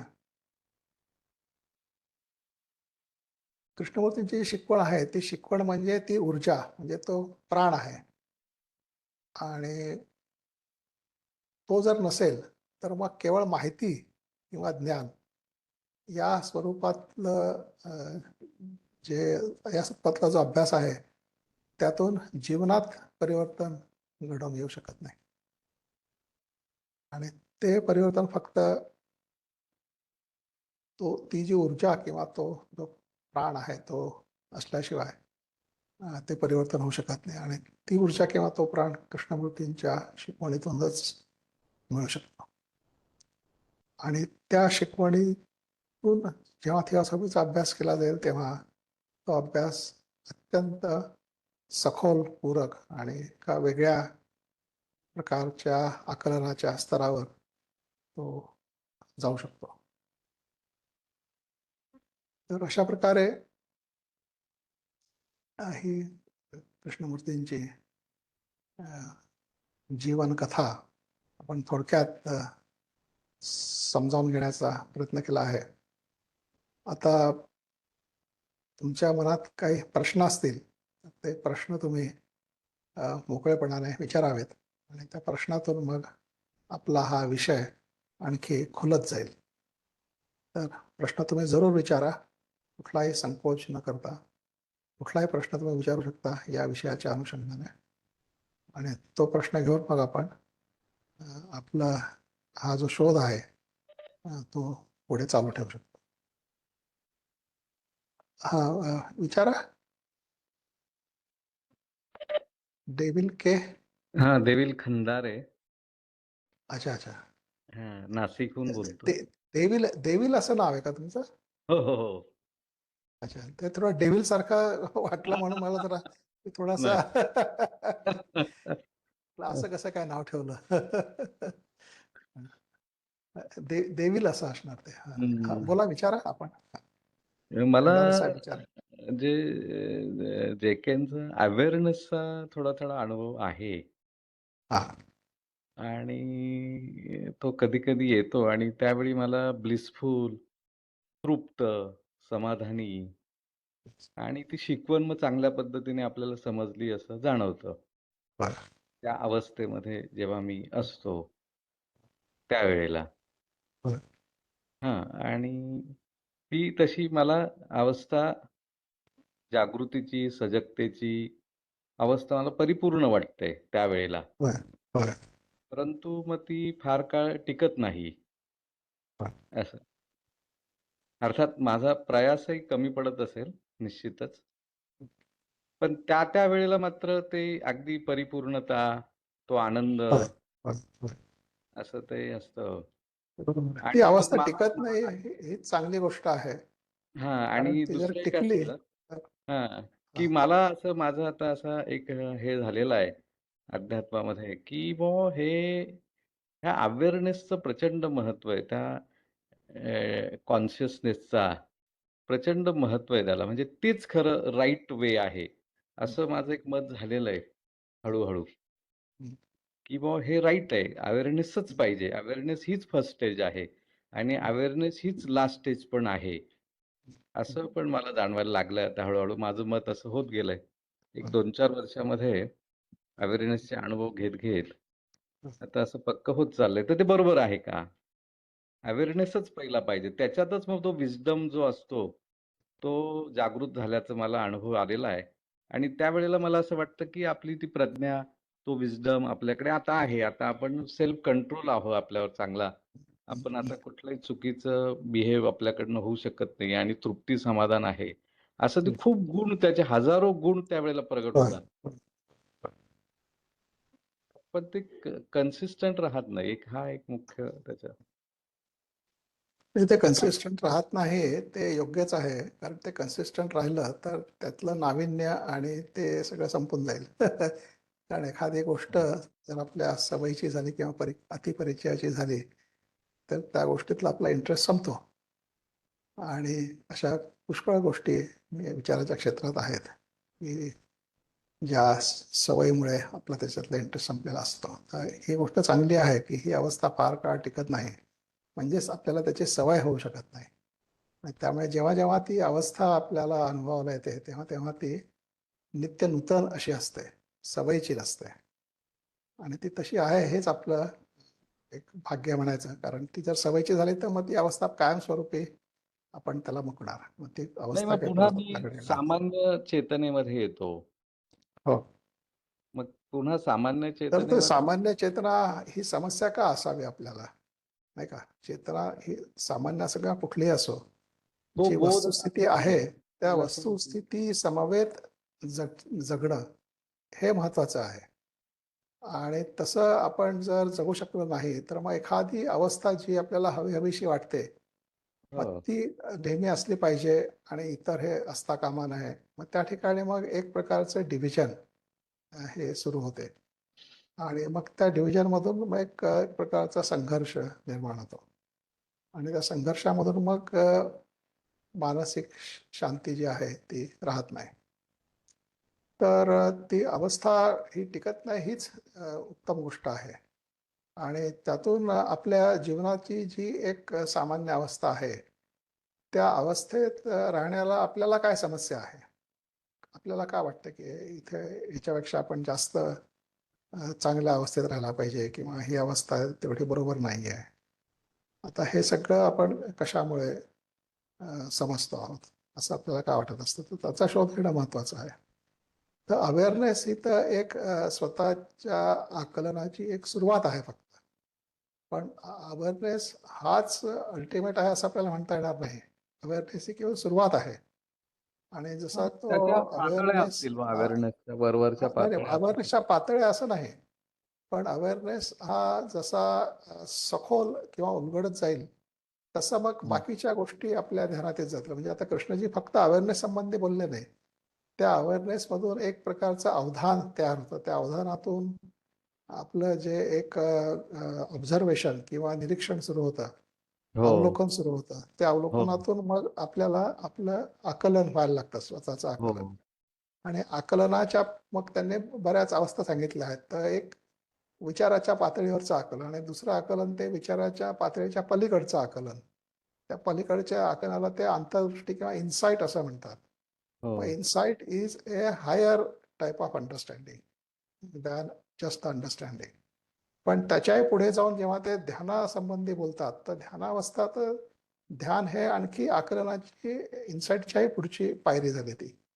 म्हणजे ध्यानातून जे आकलन होईल ते अचूक आणि फायनल असं आकलन असेल असं पण मग आपण ते म्हणू शकतो. ध्यान म्हणजे मग सखोल अवधानच ना? सखोल अवधान नाही असं नाही, म्हणतो. ध्यान हे अवधान ही फक्त सुरुवात आहे ध्यानाची. हां, हां. पण ते जसं सखोल होत जाईल तसं ती ध्यानावस्था एक वेगळ्याच प्रकारची अवस्था आहे. आणि ही ध्यानावस्था जी आहे ही ध्यान ही करण्याची गोष्ट नसून ती होण्याची गोष्ट आहे. ते व्हावं लागतं. आणि ध्यानावस्था ही तेव्हाच होते जेव्हा आपण आपलं दैनंदिन जीवन हे एक सुव्यवस्थितपणे जगत असतो. तर ज्यावेळी आपल्या दैनंदिन जीवनाच्या बाबतीतच आपल्या मनामध्ये जर अशी विभागणी असेल की जी मनाची सामान्य अवस्था आहे, ती सामान्य ती अवस्थेपेक्षा ही वरची जी अवस्था आहे ती मला नेहमी जास्त काळ असली पाहिजे. तर ही जी डिव्हिजन आपल्या किंवा विभागणी आपल्या मनात तयार होते त्यातून मग ती सुव्यवस्था आपल्या जीवनात येऊ शकत नाही. कारण या विभागणीतून एक प्रकारचा मग संघर्ष किंवा द्वंद्व आपल्या आत सुरू होता आणि द्वंद्व सुरू झाला की मग त्या ठिकाणी सुव्यवस्था नसतेच. मग तिथं एक प्रकारची अव्यवस्था तयार व्हायला लागते आणि अव्यवस्थित मनामध्ये ध्यान होऊ शकत नाही. तर त्यामुळे ह्या गोष्टी कारण अवेअरनेसमध्ये चॉईस नाही आहे. अवेअरनेसमध्ये चॉईस नाही याचा अर्थ मनाची कुठली जी काय अवस्था असेल त्या अवस्थेसंबंधीचा तो अवेअरनेस आहे. मग त्याच्यामध्ये ह्या अवस्थेपेक्षा ही अवस्था चांगली किंवा प्रिफरेबल किंवा ही अवस्था नेहमी असली पाहिजे ती अवस्था असता कामा नये असं त्याच्यामध्ये डिव्हिजन नाही आहे अवेअरनेसमध्ये. आणि तशी डिव्हिजन जर मनात येत असेल तर मग तो अवेअरनेसच नव्हे, मग इट इज समथिंग एल्स. नाही, पण तर माझा दुसरा प्रश्न असा आहे की त्या दृष्टीने अवेअरनेस मग आपल्याला शिकवता येईल का? अवेअरनेस मध्ये कसं एंटर करायचं? अवेअरनेस हा शिकवता येऊ शकत नाही. आता समजा हं. एखाद्याला आपल्याला जागं करायचं आहे झोपेतनं, हं. तर झोपेतनं जागं करायला तर कसं आपण जागं व्हायचं हे काय आपण शिकवू शकत नाही. की माणसाने झोपेतनं जागं कसं व्हायचं या संबंधी काही आपण शिक्षण देऊ शकत नाही. आणि तर तो माझं असं मनुष्य मत झालंय की थोडंसं अ, अवेअरनेसच्या संदर्भामध्ये काही अशा गोष्टी जर आपण करून घेतल्या लोकांकडनं की अ, जसं एका नाही नाही अगदी तशा काही करून घेऊ शकत नाही आपण. जागरूकतेने जेवण करणे, जागरूकतेने एखादी वस्तू उचलून इकडची इकडे ठेवणे, त्या जागरूकतेने त्या नाही त्या गोष्टी त्या म्हणजे या छोट्या-छोट्या ट्राय टू लिव्ह गोष्टीच्या वन्स हा नाही त्याच्यामधून जागरूकतेतून फक्त काही एक लिमिटेड ॲडव्हान्टेज होऊ शकतो. विशेषतः ओल्ड एजमध्ये माणसं वस्तू कुठे ठेवली ते विसरतात आणि नंतर खूप वेळ हां. शोधत बसतात. हो, पण ती तो एक वस्तू मोठा प्रश्न. ठेवतानाच जर त्यांनी जागरूकपणे ठेवली, की हा हां, माझा चष्मा आहे, मी हा या ठिकाणी ठेवतो आहे. असं हां. जागरूकपणे त्याने ठेवलं, तर मग त्यांना त्याचा तो विसर पडणार सामान्य नाही आणि जीवनामध्ये जेव्हा तो त्यांना त्या अवेअरनेस गोष्टीची नसतोच गरज ना. असेल, म्हणजे हं. तेवढ्यापुरता त्याचा आहे उपयोग. परंतु हां. नाही त्याच्यामुळे खूप सखोल तेवढ्यापुरता ज्ञान होईल किंवा आणखी एक आपल्या आतमध्ये सुव्यवस्था निर्माण होईल, असं काही आपल्याला समजता येणार नाही. नाही ते ती एक सुरुवात फारच होईल म्हणजे सुपरफिशियल. ती ती नाही सुरुवात म्हणजे सुरुवात होईल हां. म्हणजे ती सुरुवात ज्या लेव्हलला सुरुवात झाली त्याच लेव्हलला ती राहील. त्याच्यातून पलीकडे काही नाही नेणार पण नाही काय ती तुम्हाला होतं सुरुवात. मला असं वाटतं, की मी पण आता जवळ-जवळ 56-57 वर्षाचा आहे हो. आणि मला जर कोणी 25व्या वर्षी असं सांगितलं असतं, की अवेअरनेस असा येतो, ही वस्तू हळूच उचलून इकडे नाही तसा ठेवायची. काही उपयोग झाला नसता. कारण त्यावेळी तुम्ही ते ऐकलंच नसतं 25व्या वर्षी. पण आता 25 वर्षाची जी माणसं आहेत त्यांना तुम्ही हां, तेही सांगायचा आहे. प्रयत्न करा अवेअरनेस कसा परिपक्वताच येतो यावी लागते. आणि ते ऐकतील का नाही परिपक्वताच यावी ऐकणार लागते. हे त्याच्यावरूनच तुम्हाला कळेल, की तुम्ही ऐकलं असतं की नसतं ऐकलं 25 वर्षाचे असताना. हे त्याच्यावरूनच क्लिअर होऊन जाईल. कारण त्या वयातली ती परिस्थिती वेगळी असते आणि वेगळी असते. आत्ता आपल्याला जी बुद्धी सुचली आहे म्हणजे आत्ताच्या ह्या वयोमानाप्रमाणे आपल्याला ते जे काय कळतं आहे, तर त्या कळण्यावरनं आपण 25 वर्षापूर्वी आपल्याला हे मिळालं असतं तर कसं वागलो असतो, असं आपण जे एक स्पेक्युलेशन करतो आहोत. तर नाही, त्याला नाही. तसा काही फारसा अर्थ उरत नाही. कारण जेव्हा आपण 25 वर्ष होतो तेव्हा असं काही जरी आलं असतं आपल्यासमोर तरी आपण आपलं काही तिकडे लक्ष गेलं नसतं किंवा आपल्याला त्याचं महत्त्वही वाटलं नसतं. जे मला आत्ता असं पण वाटतं, आपण बघतो, की आत्ताचे जेन्युइन जे सीकर पिढी आहे. आहेत. तर म्हणजे अवेअरनेस फक्त हं. अवेअरनेस ठेवायला पाहिजे. पुढे जे काय होईल ते ऑटो होत जाईल किंवा असं काही असतं का, की मी नाही, फक्त नाही. फक्त अवेअर राहून अवेअरनेस ठेवला बाकी पाहिजे असं नाहीये ते. फक्त अवेअरनेस नाहीये ठेवला का? पाहिजे असं नाहीये. तर त्या अवेअरनेसमधून जे काय आपल्या समोर येईल, त्या हं, प्रत्येक गोष्टीचं अवलोकन केलं पाहिजे. ती प्रत्येक गोष्ट समजावून घेण्याचा प्रयत्न केला पाहिजे. कारण कृष्णमूर्तींची जी शिकवण आहे, त्याचा बेस जो आहे, तो म्हणजे आकलन. हं. ते कुठलीही गोष्ट व्यवस्थित समजावून घ्या असंच सांगतात ते. आणि ते आकलन होण्यासाठी त्या गोष्टीचं अवलोकन होणं हे अत्यावश्यक आहे. कारण अवलोकनाशिवाय तुम्हाला त्या गोष्टीचं आकलन होऊ शकत नाही. त्या आणि आकलनाचं काही परिमाण असतं का सर, की हे म्हणजे आकलन असं? हां, आकलन म्हणजे काय एखादी गोष्ट जेव्हा आपल्याला आपण समजतो किंवा आपल्याला त्याचं अंडरस्टँडिंग होतं, तेव्हा हं, त्या गोष्टी संबंधी आपल्याला भीती वाटेनाशी होते आणि ती गोष्ट आपण त्या गोष्टी संबंधी आपल्या आतमध्ये एक प्रकारचा कॉन्फिडन्स तयार होतो, की ही हं, हं, गोष्ट हं. आली तर मी अशा प्रकारे हँडल करू शकतो. त्यामुळे आता ही गोष्ट माझ्यासाठी समस्या नाहीये. असा एक प्रकारचा बोध त्याच्यातून येतो. तर हा आपल्या भौतिक पातळीवरच्या ज्या गोष्टी आहेत, त्या जेव्हा व्यवस्थित आपल्याला कडनं आकलन होतं त्यांचं, तेव्हा मग हं. आपल्याला त्या गोष्टीची भीती वाटत नाही आणि त्यासंबंधी एक प्रकारचे कॉन्फिडन्स आपल्या आतमध्ये येतो. परंतु आपलं जे मानसिक स्तरावरचं जे आकलन आहे, म्हणजे स्वतःविषयीचं जे आकलन आहे, ते आकलन या स्वरूपाचं होऊ शकत नाही. कारण त्या आकलनामध्ये आपण स्वतःविषयी कितीही ज्ञान मिळवलं आणि कितीही स्वतःला समजावून घेतलं तरी त्यातून आपण कसं वागू या संबंधीचा कॉन्फिडन्स आपल्या आतमध्ये तयार होत नाही. म्हणजे आपण अनप्रेडिक्टेबिलिटी राहतेच. अनप्रेडिक्टेबिलिटी राहते आणि त्यामुळे मग आपल्याला असं म्हणता येत नाही की आपल्याला खरोखर आकलन झालेलं आहे. जर एखाद्याला आता एखाद्याचा स्वभाव रागीट आहे आणि त्याने तो स्वभाव शांत करण्यासाठी त्याप्रमाणे त्याने अवलोकन करायला सुरुवात केली आणि तरी पण तो असं म्हणू शकत नाही की त्याला राग कधीच येणार नाही. म्हणजे त्या प्रकारची अनसर्टन्टी नेहमीच त्याच्याकडे राहील आणि त्याने कुठलाही त्याच्यावरचा उपाय शोधला तरी त्या उपायातनं तो राग पूर्णपणे संपेल असं काही तो सांगू शकत नाही आणि त्यामुळे त्या अनसर्टन्टीमुळे तो रागापासून पूर्णपणे मुक्त आहोत असं काही त्याला म्हणू शकत नाही तो आणि त्यामुळेच मग याचा अर्थ असा झाला की त्या रागाचं आकलन त्याला झालेलं नाही आहे. फक्त त्या रागासंबंधीचं ज्ञान त्याने गोळा केलेलं आहे आणि त्या ज्ञानाच्या आधारे तो थोडाफार आपला राग मॅनेज करू शकतो, परंतु त्या रागापासून तो पूर्णपणे मुक्त अजून झालेला नाही आहे आणि तो मुक्त त्याने त्या रागासंबंधी कितीही ज्ञान गोळा केलं तरी त्या ज्ञानामुळे तो त्या रागापासून मुक्त होईल असं नाही आहे. तर या ठिकाणी एक वेगळ्याच प्रकारच्या आकलनाची आवश्यकता आहे की ज्यामध्ये या ज्ञानाचा काही फारसा उपयोग नाही आहे, अशा प्रकारचं आकलन. मग ते तर त्या प्रत्येकाचं संबंधी आकलन पण वेगवेगळं असू शकतं हो हो ते प्रत्येक ते व्यक्तिनिरूप ते वेगळं असतं आणि प्रत्येक आणि व्यक्तीला जे आहे त्यात सॅटिस्फाय राहावं. उगाच नको त्या गोष्टी हे करू नये असं काही. नाही असं काही नाहीये. आहे त्यात सॅटिस्फाईड राहावं असंही नाहीये आणि डिससॅटिस्फाईड राहावं असंही नाहीये. हा पण हे आपल्या महत्वाचं. आपल्या संतांनी पण म्हटलं जे जे होईल ते ते पाहावे असं आपल्या हा एका संतांनी पण म्हटलेलं आहे. ठीक आहे. एक्झॅक्टली. याच्यामध्ये अवलोकन म्हणजे जे काय घडतं आहे त्याचं अवलोकन करणं हे अत्यावश्यक आहे. त्याच्यामधून मग आपल्याला सॅटिस्फॅक्शन मिळतं का नाही मिळत तर जे काय मिळत असेल तर तेही अवलोकन करायचं, नसेल मिळत तर तेही अवलोकन करायचं. म्हणजे तर बाकीच्या गोष्टींच्या ह्याच्यात जास्त खोलात न जाता अवेअर राहणं, पाहणं आणि जे होईल ते असू देणं तसंच. ते बिघडवायचं नाही आणि सुधारायचं पण नाही. नाही नाही पण एखादी गोष्ट जर अयोग्य आहे हे आपल्या लक्षात आलं हम्म. तर ती गोष्ट तशीच ठेवण्यामध्ये काही पॉइंट नाही ना. आता माणसाच्या अंगावर कचरा पडला, आता त्या कचऱ्याकडे मी फक्त बघणार, काहीच करणार नाही नाही नाही नाही तसं असं नाही. म्हणणं योग्य नाही ना. कचरा पडल्याबरोबर आपली जेव्हा लक्षात येईल की हा कचरा आहे तेव्हा आपण लगेच झटकून तो बाजूला करणार.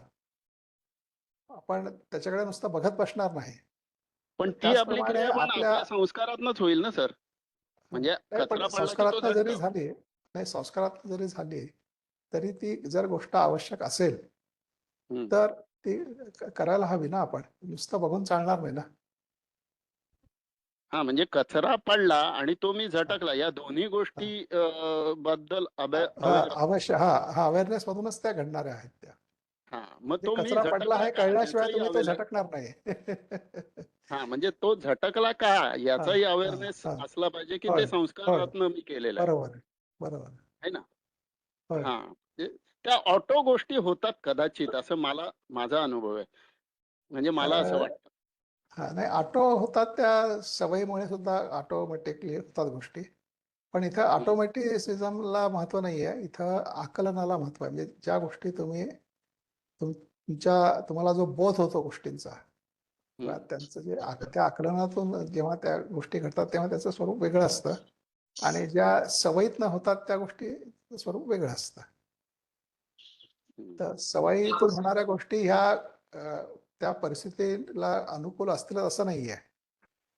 कारण एखाद्याची सवय त्याला एका विशिष्ट परिस्थितीत विशिष्ट प्रकारे वागण्याची सवय असेल आणि तेवढंच तसं तो वागू शकत असेल, परंतु परिस्थिती समजा अगदी वेगळी असेल पण त्या वेगळ्या परिस्थितीत कसं वागायचं हे त्याला माहिती नाहीये. त्याला ज्या प्रकारचं वागणं माहिती आहे त्याच प्रकारे तो त्या दुसऱ्या परिस्थितीत वागत राहील. त्यातून त्या परिस्थितीतून काही तो त्या परिस्थितीला तोंड देऊ शकणार नाही किंवा त्यातनं बाहेर येऊ शकणार नाही. पण मग त्यामुळे मग आकलन मला त्याचा कमी झालंय पडतो. ही भावना हे हे हे कसं ओळखायचं म्हणजे झालंय हा की न हे काय.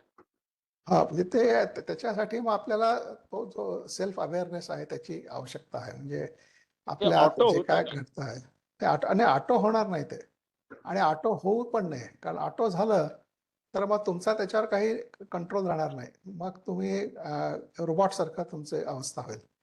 कारण रोबोटमध्ये सगळं ऑटो असतं आणि त्या प्रोग्राम प्रमाणे तो रोबोट कार्य करत असतो. आणि आपल्यामध्ये सगळं ऑटो झालं तर मग आपल्याला काहीच करण्याचे स्वातंत्र्य राहणार नाही. सगळं त्या ऑटोप्रमाणे घडत राहील आणि ते फक्त आपण ऍक्सेप्ट करणं एवढंच आपल्या हातात राहील. म्हणजे आपली अवस्था त्या रोबोटपेक्षा काही फारशी वेगळी राहणार नाही. तर ते तसं ऑटो होऊन उपयोग नाही. तर प्रत्येक गोष्ट जी आहे ही व्यवस्थितपणे ती गोष्ट समजावून घेऊन त्याच्या बोधातून किंवा त्याच्या आकलनातूनच आपल्याकडनं ती कृती घडायला पाहिजे. तसं झालं तर त्यातून मग त्या प्रज्ञेची जागृती होऊ शकते. आता एखादं जर ऑटोमॅटिकली वागत असेल तर त्याच्यामध्ये प्रज्ञेची जागृती होणारच नाही कधीच, कारण तो यांत्रिकपणे वागतो आहे आणि प्रज्ञा ही यांत्रिकपणाने वागून काही तयार होऊ शकत नाही. एखादं यंत्र कितीही काळ जरी चालू राहिलं तरी त्यातून ते यंत्रामध्ये काही नवीन प्रकारचं आकलन होईल किंवा नवीन गोष्ट होईल असं होऊच शकत नाही. ते त्याच पद्धतीने चालत राहणार. प्रज्ञेची जागृती होण्यासाठी मग काही आहे का, काही वेगळे एक्सरसाइज हा आहे? तर त्याच्यासाठीच जेव्हा आपण एखादी गोष्ट समजावून घेण्याचा प्रयत्न करतो त्या प्रयत्नातून प्रज्ञेची जागृती होऊ शकते. पण एखादी गोष्ट आपण केवळ ऍक्सेप्ट करतो किंवा रिजेक्ट करतो तर त्यातून प्रज्ञेची जागृती होत नाही.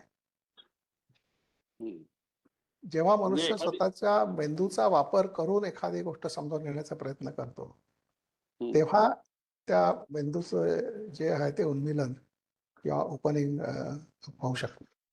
आणि जर तो मेंदू यांत्रिकपणे काम करत राहिला तर त्यातून काहीच होऊ शकत नाही. तो यांत्रिकपणेच काम ते करतो. आकलन माझं असेल ना सर, एखादी घटना घडली, त्या घटनेचं मी अवेअरली ऑब्झर्व केलं सगळं, असं मला वाटलं आणि त्यातनं जे उगवलं माझ्याकडे जे आलं ते माझं आकलन असणार का? हो, ते तुमचं आकलन असेल, परंतु ते आकलन also subject to further observation. म्हणजे असं नाही की हे मला जे आकलन झालं ते फायनल झालं आणि आता मला आणखी काही अवलोकन करण्याची गरज नाही, असं नाहीये.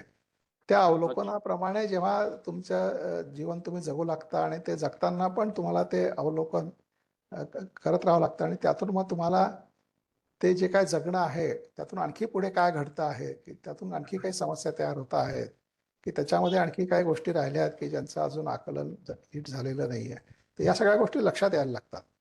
म्हणजे असं याच्यामध्ये नाहीये की आता आपल्याला हे सगळं कळलं आणि आता आणखी काही कळून घेण्याची गरज नाही, म्हणजे आपण आता त्या अवस्थेला पोहोचलो, असं काही याच्यामध्ये नसतं. तर it is a movement in learning, म्हणजे ती एक शिकण्याची गतिशीलता असते आणि ती गतिशीलता असणं हे महत्वाचं आहे. त्याच्यामध्ये काय शिकलो याला फारसं महत्व नाहीये, कारण आज तुम्ही एक गोष्ट शिकाल, उद्या दुसरी गोष्ट शिकाल किंवा जी गोष्ट शिकली आहे त्याचा आता तुम्हाला काही उपयोगही असणार नाही, त्यामुळे ती तुम्हाला रिजेक्ट करावी लागेल. परंतु शिकण्याची जी गतिशीलता आहे, म्हणजे एखादं जे मन जे नेहमी शिकणारं आहे ते कुठल्याही परिस्थितीत शिकून त्या परिस्थितीला तोंड देऊ शकतं. त्यामुळे ते तशी मानसिक अवस्था असणं महत्वाचं आहे. आपण काय शिकलो आणि किती शिकलो त्याला तेवढं महत्व नाहीये. शिकणं महत्वाचं. बरोबर. हा, विचारा वल्लभ भाई, विचारा. माझं नाव विजय वाडी. ऑब्झर्वेशन आणि विटनेस कॉन्शियसनेस संदर्भात आपण मगाशी एक उदाहरण जे दिलं की अंगावर कचरा पडला तर तो आपण काढून टाकला पाहिजे, कारण ते आपले संस्कार आहे, ती गरज आहे त्याची. परंतु आपण जेव्हा विटनेस कॉन्शियसनेस हा कुठल्याही प्रकारे त्या गतिविधीमध्ये इन्व्हॉल्व न होता जो ती बघण्याची दृष्टी आहे, मग ती आता मनाचं जर आपण ऑब्झर्वेशन करत असतो आणि आपल्याला मनातल्या काही गोष्टी निगेटिव्ह जाणवल्या तर त्या बदलण्याचा प्रयत्न करणं हे ऑब्झर्वेशन मध्ये किंवा विटनेस कॉन्शियसनेस मध्ये बसतं, की त्या फक्त बघत राहणं आणि हळूहळू ते बघण्यातून त्या हळूहळू कमी होतील ते अपेक्षा ठेवून फक्त ऑब्झर्वेशन करत राहणं ॲज अ विटनेस हे योग्य आहे? नाही, त्या ठिकाणी एक वेगळ्या प्रकारची समस्या आहे. कारण भौतिक स्तरावरची एखादी गोष्ट टाकून देणं हे खूप सोपं आहे. एखाद्याला आपण सांगितलं की तुमच्याकडची ही वस्तू आहे, ही तुम्ही वस्तू टाकून द्या, सोडून द्या, तर तो सोडून देऊ शकतो. म्हणजे त्या बाबतीत क्लॅरिटी असते की ती वस्तू सोडून देणं म्हणजे काय करणं हे त्याला क्लिअरली माहिती असतं. पण आता एखाद्याच्या मनात विचार आला आणि तो विचार योग्य नाही आहे आणि त्याला आपण सांगितलं की हा विचार तो सोडून दे, हा विचार बाजूला टाकून दे, तर त्याला हे कळत नाही की विचार बाजूला टाकायचा म्हणजे नेमकं काय करायचं. आणि त्यामुळे मग तो कितीही तो विचार बाजूला टाकण्याचा प्रयत्न केला तरी पुन्हा पुन्हा तो विचार त्याच्या मनात येत राहतो. आणि ज्या ज्यावेळी तो विचार त्याच्या मनात येतो त्या त्यावेळी तो स्वतःला म्हणत असतो की हा विचार मला बाजूला टाकला पाहिजे. आणि तो बाजूला टाकण्याचा प्रयत्न करतो पण तो बाजूला होत नाही आणि पुन्हा तो विचार येतोच त्याच्या मनात. आणि अशा प्रकारे ते सातत्याने चालू राहतं. तर या ठिकाणी हे जे द्वंद्व आहे की मी आणि माझा विचार ह्या दोन वेगवेगळ्या गोष्टी आहेत, असं जे समजणं आहे त्या समजण्यामध्येच एक मोठी चूक त्या ठिकाणी घडते आहे. कारण मी माझ्या विचारापेक्षा भिन्न नाही आहे. मी म्हणजेच माझा विचार. मग मी म्हणजे माझा विचार असेल तर मी त्या विचाराला बाजूला कसं काय टाकू शकतो? नाही टाकू शकत. म्हणजे स्वतःला मी बाजूला नाही टाकू शकत. तर याचा अर्थ मग असा होतो की केवळ अवलोकन करणं त्या विचाराचं. तर अवलोकनामध्ये सुद्धा मी अवलोकन करतो आहे त्या विचाराचं असं म्हणणं म्हणजे स्वतःला त्या विचारापासून वेगळं काढण्यासारखं आहे.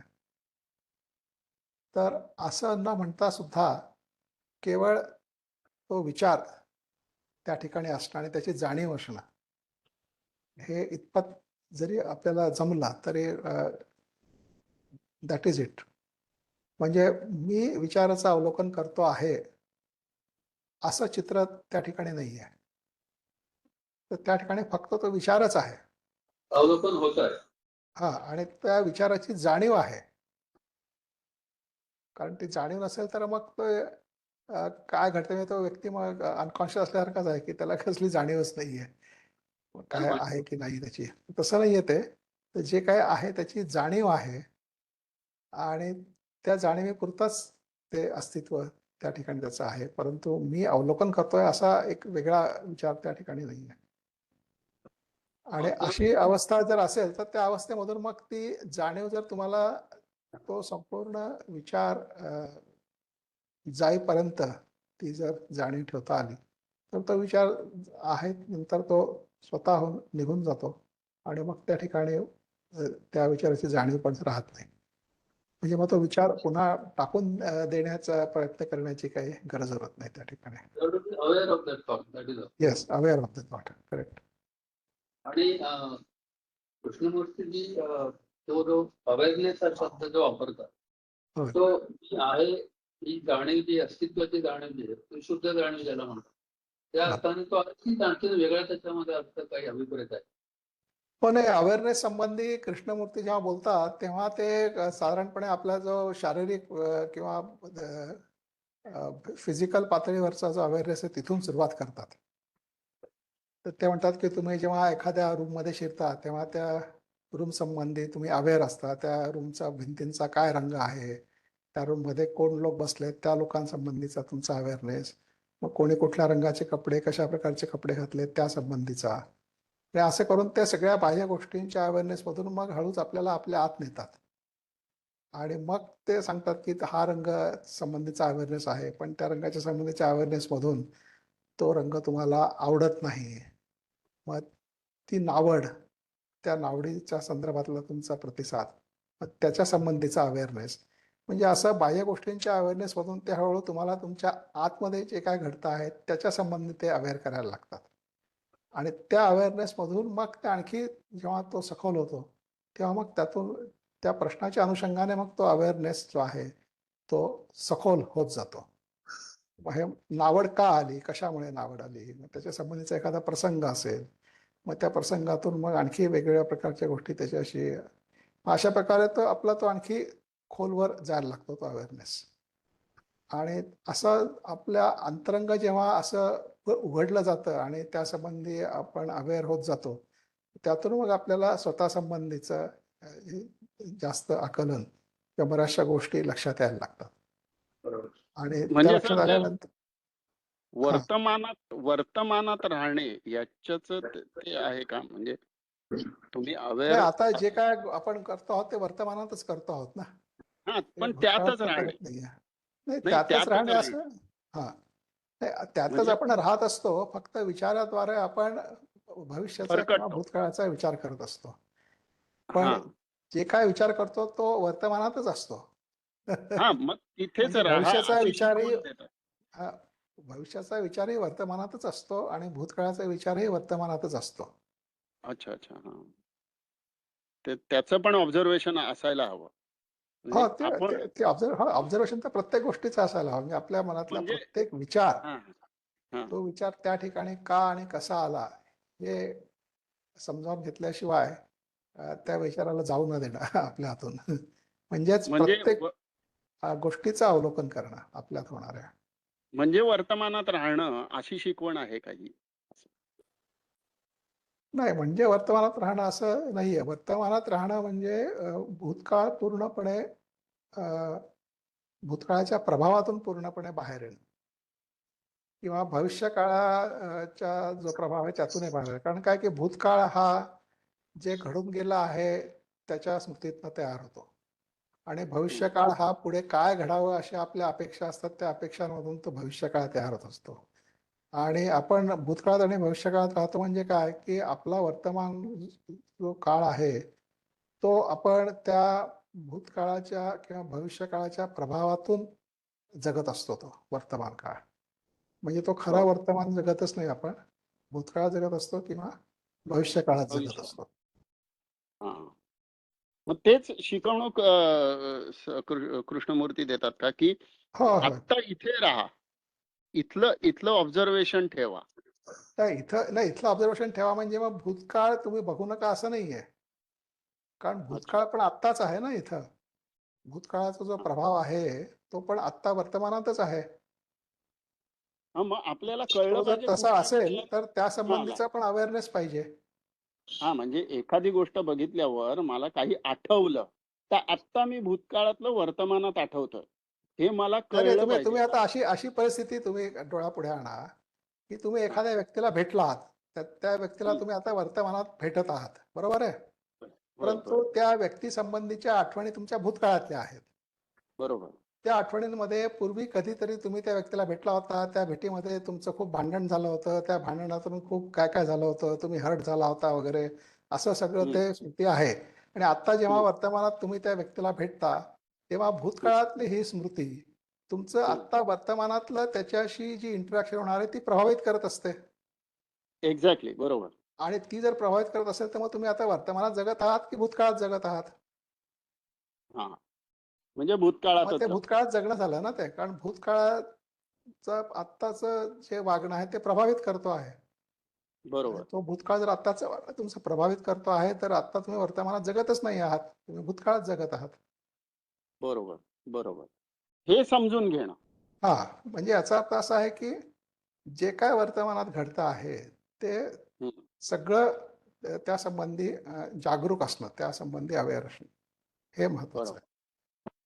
आणि त्यातनं मग आपण वर्तमानात आहोत की नाही हे कळतं. हो. हा, एक्झॅक्टली. म्हणजे एका अर्थी कृष्णमूर्ती वर्तमानात शिकवतात, वर्तमानात राहा आणि वर्तमानात असताना तुमच्यावर कुठले कुठले प्रभाव पडतात भूतकाळ भविष्य काळाचे ते पण बघा आणि मग त्यातनं ठरवा की तुम्ही वर्तमानात आहात की नाही. नाही, एवढं सगळं करावं लागत नाही. हे सगळं अच्छा अच्छा अच्छा. विचाराचाच हा खटाटोप आहे सगळा, की मी वर्तमानात जगावं, मी वर्तमानात जगतोय की नाही जगत आहे, मी अवेअर आहे की हा नाही हा आहे. हा हा. हा सगळा विचाराचा खटाटोप आहे. आणि विचार बर. ह्या सगळ्या गोष्टी संबंधी त्याला खात्री हवी असते, सर्टन्टी हवी हा. असते आणि ती मिळवण्याचा होय तो होय. प्रयत्न करत असतो. आणि बरोबर. त्यामुळे ते कितीही जरी केलं तरी ते वैचारिक पातळीवरच जगणं झालं. त्याला मग फारशी काही सखोलता नसते त्याला. अच्छा. एक प्रश्न मगाशी तुम्ही जे हा उत्तरामध्ये सांगितलं की तुमचा एखादा विचार आहे त्यावरून तुम्ही हा वेगळे नाही आहात. तो हा. विचार तुम्ही आहात किंवा तो विचार तुमचा पार्ट आहे. You cannot separate it from your yes self.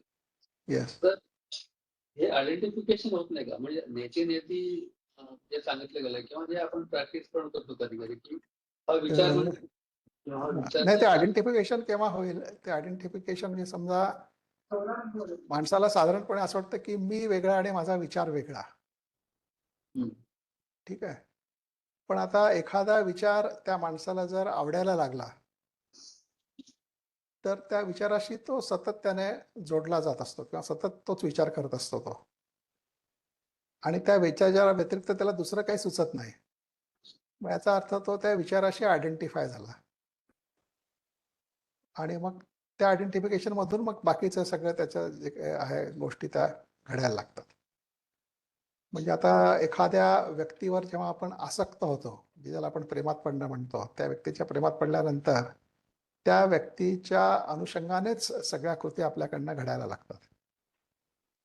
आपण त्या प्रकारे आसक्त व्हायला लागतो त्या व्यक्तीसंबंधी. आणि त्या आसक्तीनुरूप सगळ्या आपलं कृती जे आहे किंवा वागणं आहे ते घडत असतं. आणि ते घडणं म्हणजे मग त्या व्यक्तीशी तुमचं आयडेंटिफिकेशन झालं असं आपल्याला म्हणता येईल. तसं विचारांशी आयडेंटिफिकेशन होता कामा नये. नाही, पण मी माझ्या विचारापेक्षा भिन्न नाही हा. हे आकलन होणं हा वेगळा मुद्दा झाला. आणि मी आणि माझा विचार एकच आहे असं आयडेंटिफिकेशन होणं, ह्या दोन वेगवेगळ्या गोष्टी आहेत.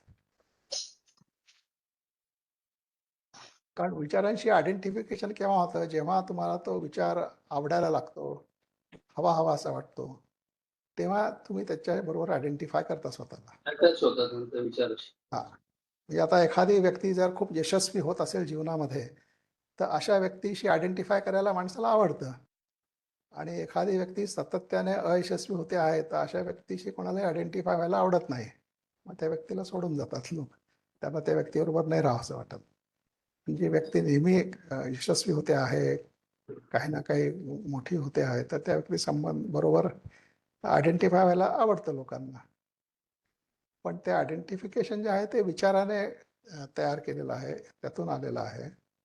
परंतु मी माझ्या विचारापेक्षा वेगळा नाही. हे जे आकलन आहे, हे आकलन म्हणजे ती वस्तुस्थितीचं आकलन आहे. ती वस्तुस्थितीच आहे की मनुष्य हा त्याच्या विचारापेक्षा भिन्न नसतो.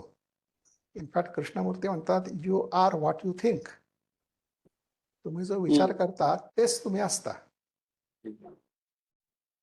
तर हे आकलन हे वेगळं आणि एखाद्या विचाराशी आयडेंटिफिकेशन होणं हे वेगळं. मग हे जे म्हटलं गेलंय की विचार कुठून निर्माण होतात हे बघणं, हे ऑब्झर्वेशन किंवा हे आत्मज्ञानाकडे नाही, तेही कृष्णमूर्तींनी स्पष्टच सांगितलंय ना, विचार कुठून निर्माण होतात. तर विचार हा स्मृतीतून तयार होतो. स्मृतीचा प्रतिसाद म्हणजेच विचार. स्मृती नसेल तर विचारही येणार नाही. म्हणजे memory, thought is a response of memory. त्यामुळे मेमरी नसेल तर मग thought also will not be there. जोपर्यंत चित्तामध्ये काही कंडिशनिंग आहे तोपर्यंत विचार येत राहणार. हो, जोपर्यंत मेमरी आहे तोपर्यंत मेमरी रिस्पॉन्ड करणार. आणि मेमरीने रिस्पॉन्ड केलं की तोच विचार. Response of memory is thought. त्यांच्याकडे फक्त बघत राहणं ही एकच गोष्ट आपल्या हातामध्ये. हे बघत राहणं हा पण एक त्या स्मृतीचाच प्रतिसाद असू शकतो. How do we come out of. होय. कारण कृष्णमूर्तीने सांगितलंय विचाराकडे बघत राहा. तर हे जे वाक्य आहे हे आपल्या स्मृतीमध्ये गेलेलं आहे. आणि त्यामुळे त्या स्मृतीचा रिस्पॉन्स जेव्हा होतो तेव्हा मग आपण म्हणतो की नाही, आपल्याला विचाराकडे फक्त बघत राहायला पाहिजे. सर विचारू का? हा, विचारा की संजय.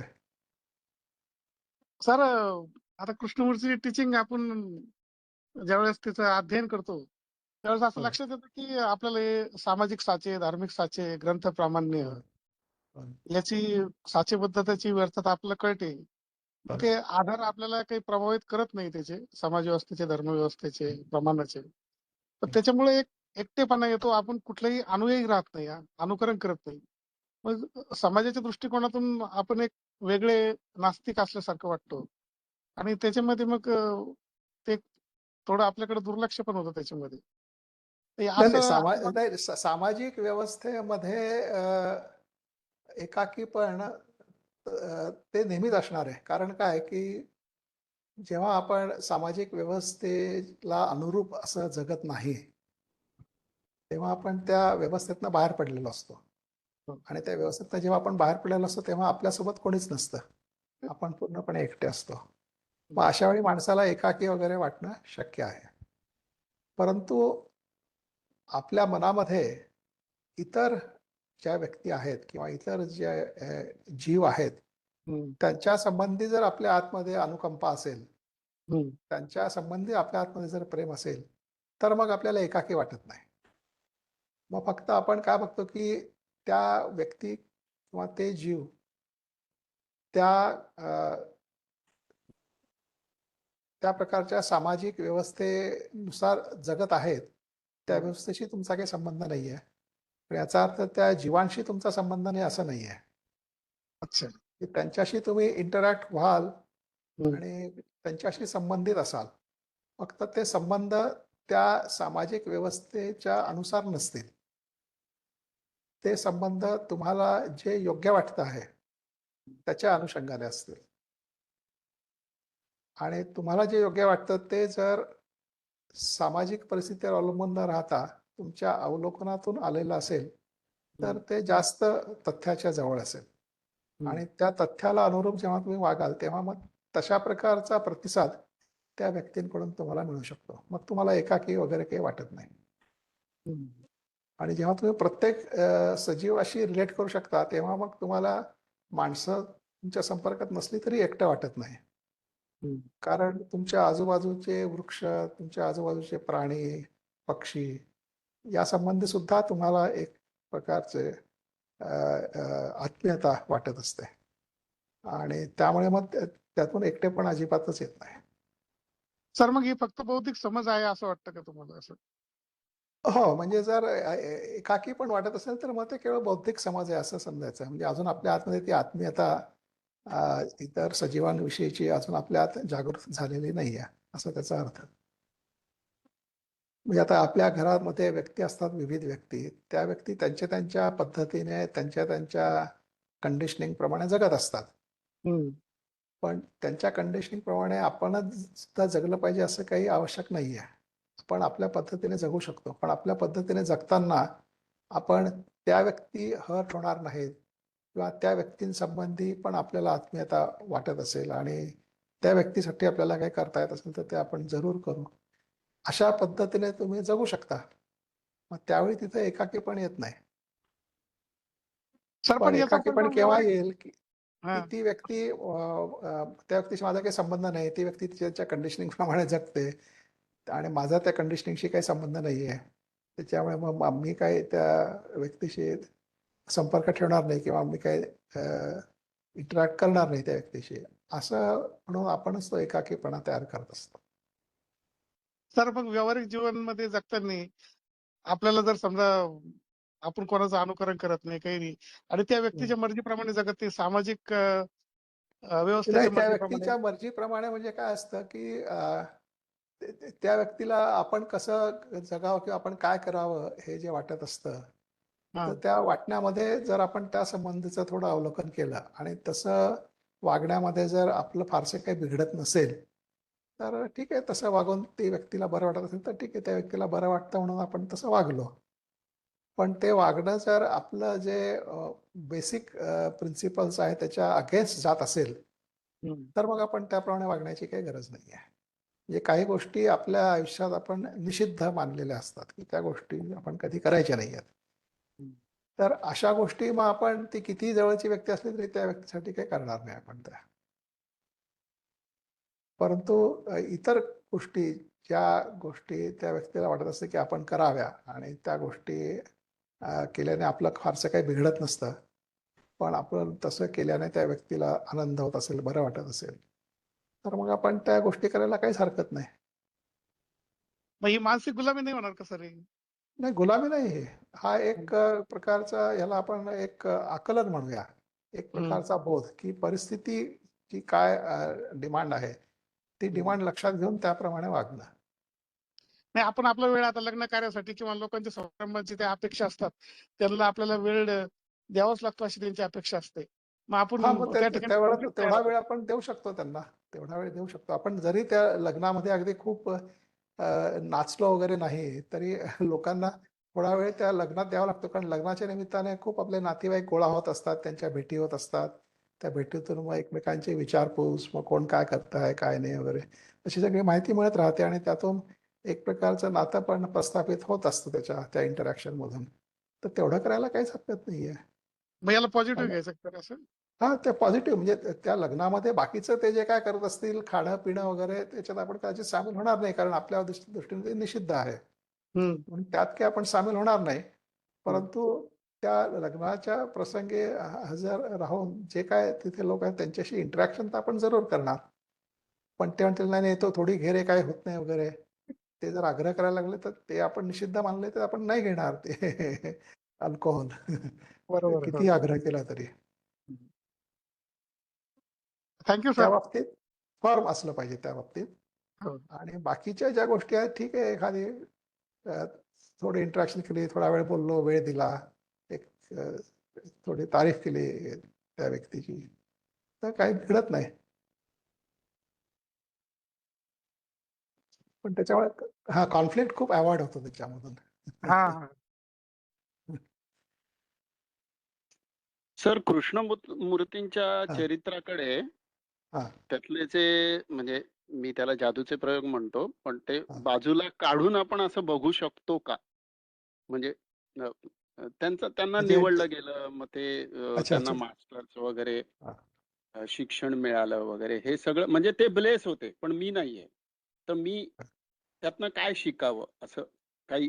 तर त्यांची जी शिकवण आहे ती त्यांनी क्लिअरली मांडली आहे ना. त्यांनी जे सांगितलंय तेच आपण शिकणं अपेक्षित आहे. हा.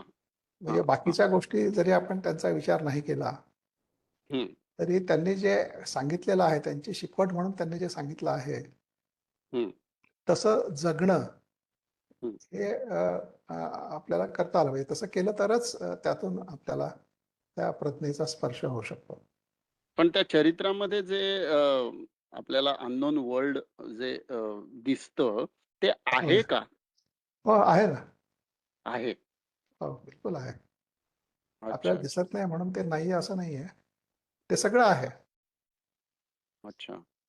फक्त आपल्यामध्ये अजून तेवढी क्षमता नाहीये की जेणेकरून आपण ते सगळं हम्म. जग बघू शकू. अशी अजून आपल्यामध्ये क्षमता हा नाहीये. हा. एवढंच. बर बर बर.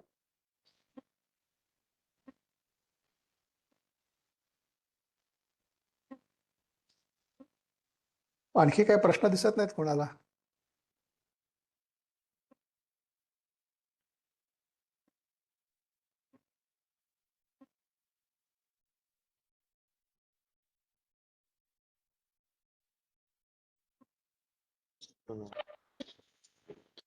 शेवटी मग हेच म्हणावंसं वाटतं की अवेअरनेस हेच गेट आहे, अवेअरनेस हीच की आहे, आणि मग तिथे कुठलेही प्रश्न उरत नाही.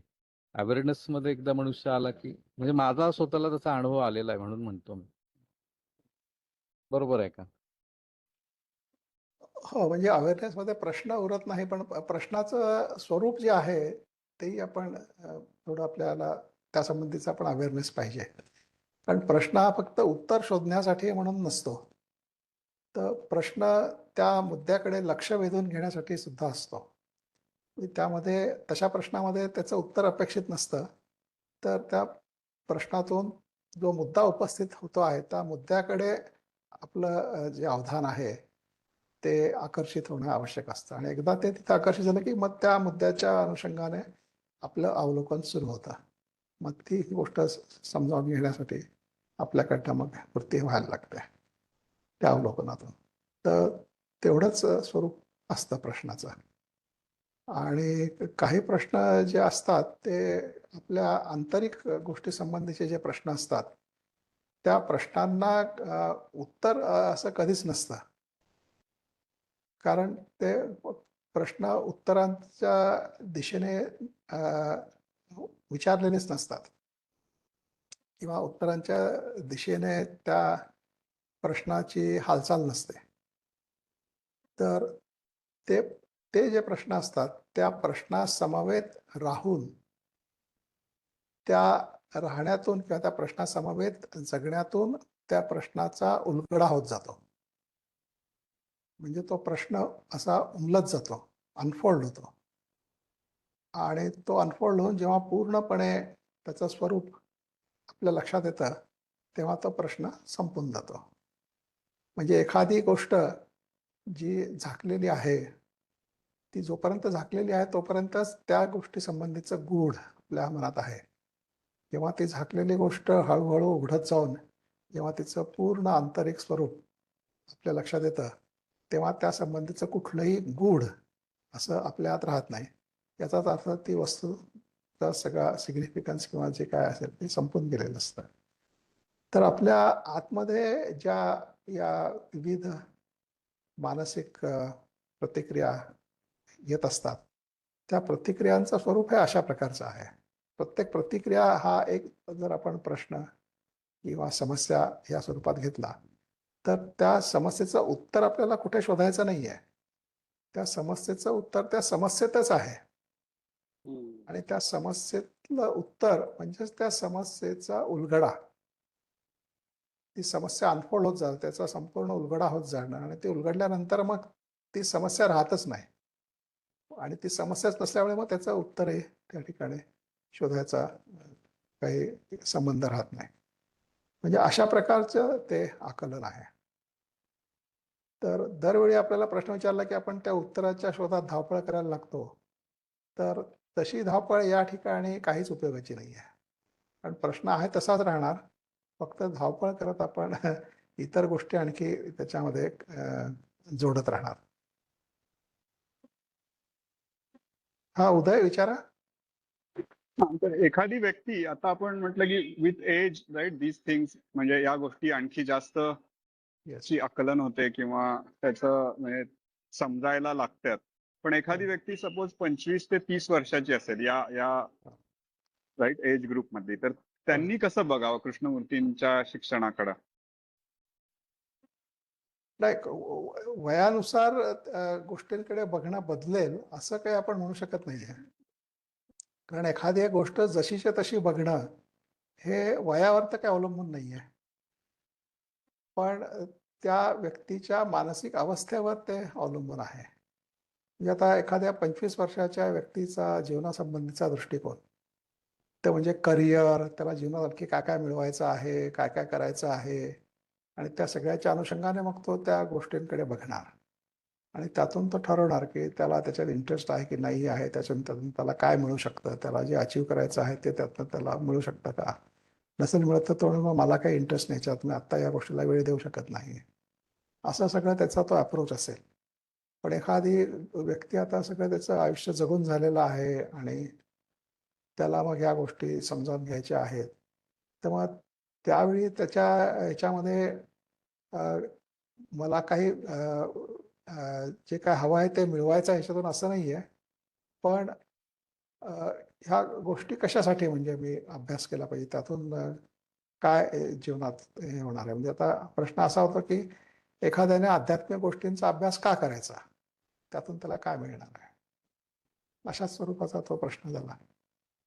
आणि आध्यात्मिक अभ्यास नाही केला तर काय बिघडतं. समजा मी नाही केला माझ्या जीवनात आध्यात्मिक अभ्यास तर माझं काय बिघडणार आहे. मी माझं जे जीवन आहे ते व्यवस्थित जगून आणि सुखात जगून संपवतो आहे, मग मला कशाला पाहिजे अध्यात्माचा अभ्यास, असाही कोणी प्रश्न विचारू शकतो.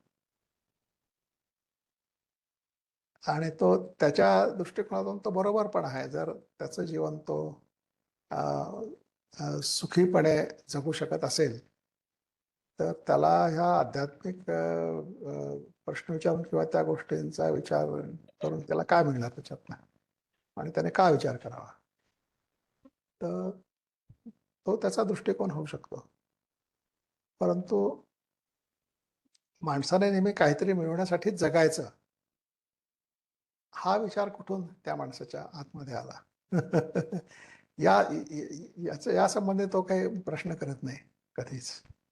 म्हणजे केवळ माणूस म्हणून समृद्ध होण्यासाठी हा हे असू शकतं हा असं. हा हा हा म्हणजे एक मानव म्हणून काय आहे, मानव म्हणजे काय आहे, त्याचं जीवन म्हणजे काय आहे नेमकं, या अशा प्रकारची उत्सुकता किंवा हे समजावून घेणं संबंधीचं त्याच्या आतमध्ये जर उत्सुकता निर्माण होत असेल किंवा कळकळ वाटत असेल तर मग हा त्याप्रमाणे तो विचारणा करू शकतो आणि मग त्यातून त्याला उलगडा होऊ शकतो. कंटेंट पण लाईफ काय हा असू शकतं कंटेंट म्हणजे काहीतरी मिळवण्यासाठी जीवन जगलं नाही. पाहिजे असा ज्याचा विचार आहे तो नेहमी मला काय मिळणार हा, ह्याच्यावरला तो त्याचा ठरवणार की त्या गोष्टीचा तो अभ्यास करणार की नाही करणार. मग हा. अशा बाबतीत 25 वर्षाचा काय आणि 50 वर्षाचा काय दोघांचा अप्रोच सारखाच राहणार. हम्म. म्हणजे ती समृद्धतेची ओढ सगळ्यांनाच असेल असं नाही. असं नाही ज्याला आहे, असेल बरोबर त्यांनी करावं. करावं. करेक्ट.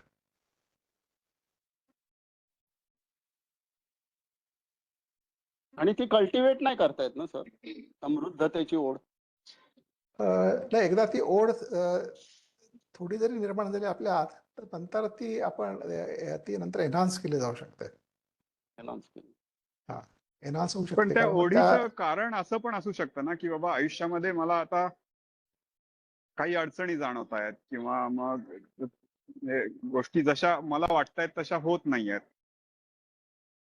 म्हणजे आणि त्या ते एक कारण असू शकतं किंवा जे काय आपण जीवनात आतापर्यंत करत आलो आहोत त्याच्यातला इंटरेस्ट आपला संपून गेलेला असतो कारण त्याच्यामध्ये आता आणखी तसं काही इंटरेस्टिंग फारसं राहिलेलं नसतं आणि आपल्याला मग जीवन म्हणजे हे एवढंच अनइंटरेस्टिंग आहे का त्याच्यामध्ये आणखी काही सखोल त्याचे पैलू आहेत या संबंधीची मग उत्सुकता जर आपल्यात निर्माण झाली मग त्याच्या अनुषंगाने आपण विचार करू शकतो.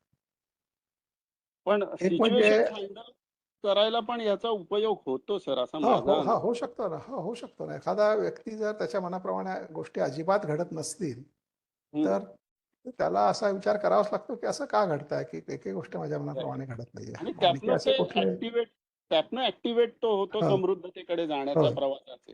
होय. म्हणजे मग माझं त्यातून तर कदाचित असे दालनं उघडू शकतात की ज्यातून केवळ त्या प्रश्नाचं उत्तरच नव्हे त्याच्यापेक्षा खूप जास्त काही त्याला मिळू शकतं किंवा दिसायला लागू शकतं. हा, असं होतं त्यातनं. धन्यवाद.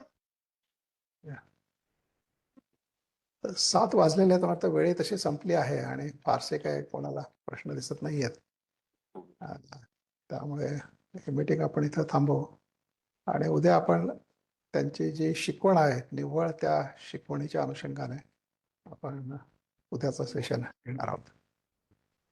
तर उद्या तुम्हाला आणखी जास्त प्रश्न विचारता येतील. तर ही मीटिंग इथं संपवतो आणि उद्या आपण भेटूया. Thank you very much sir.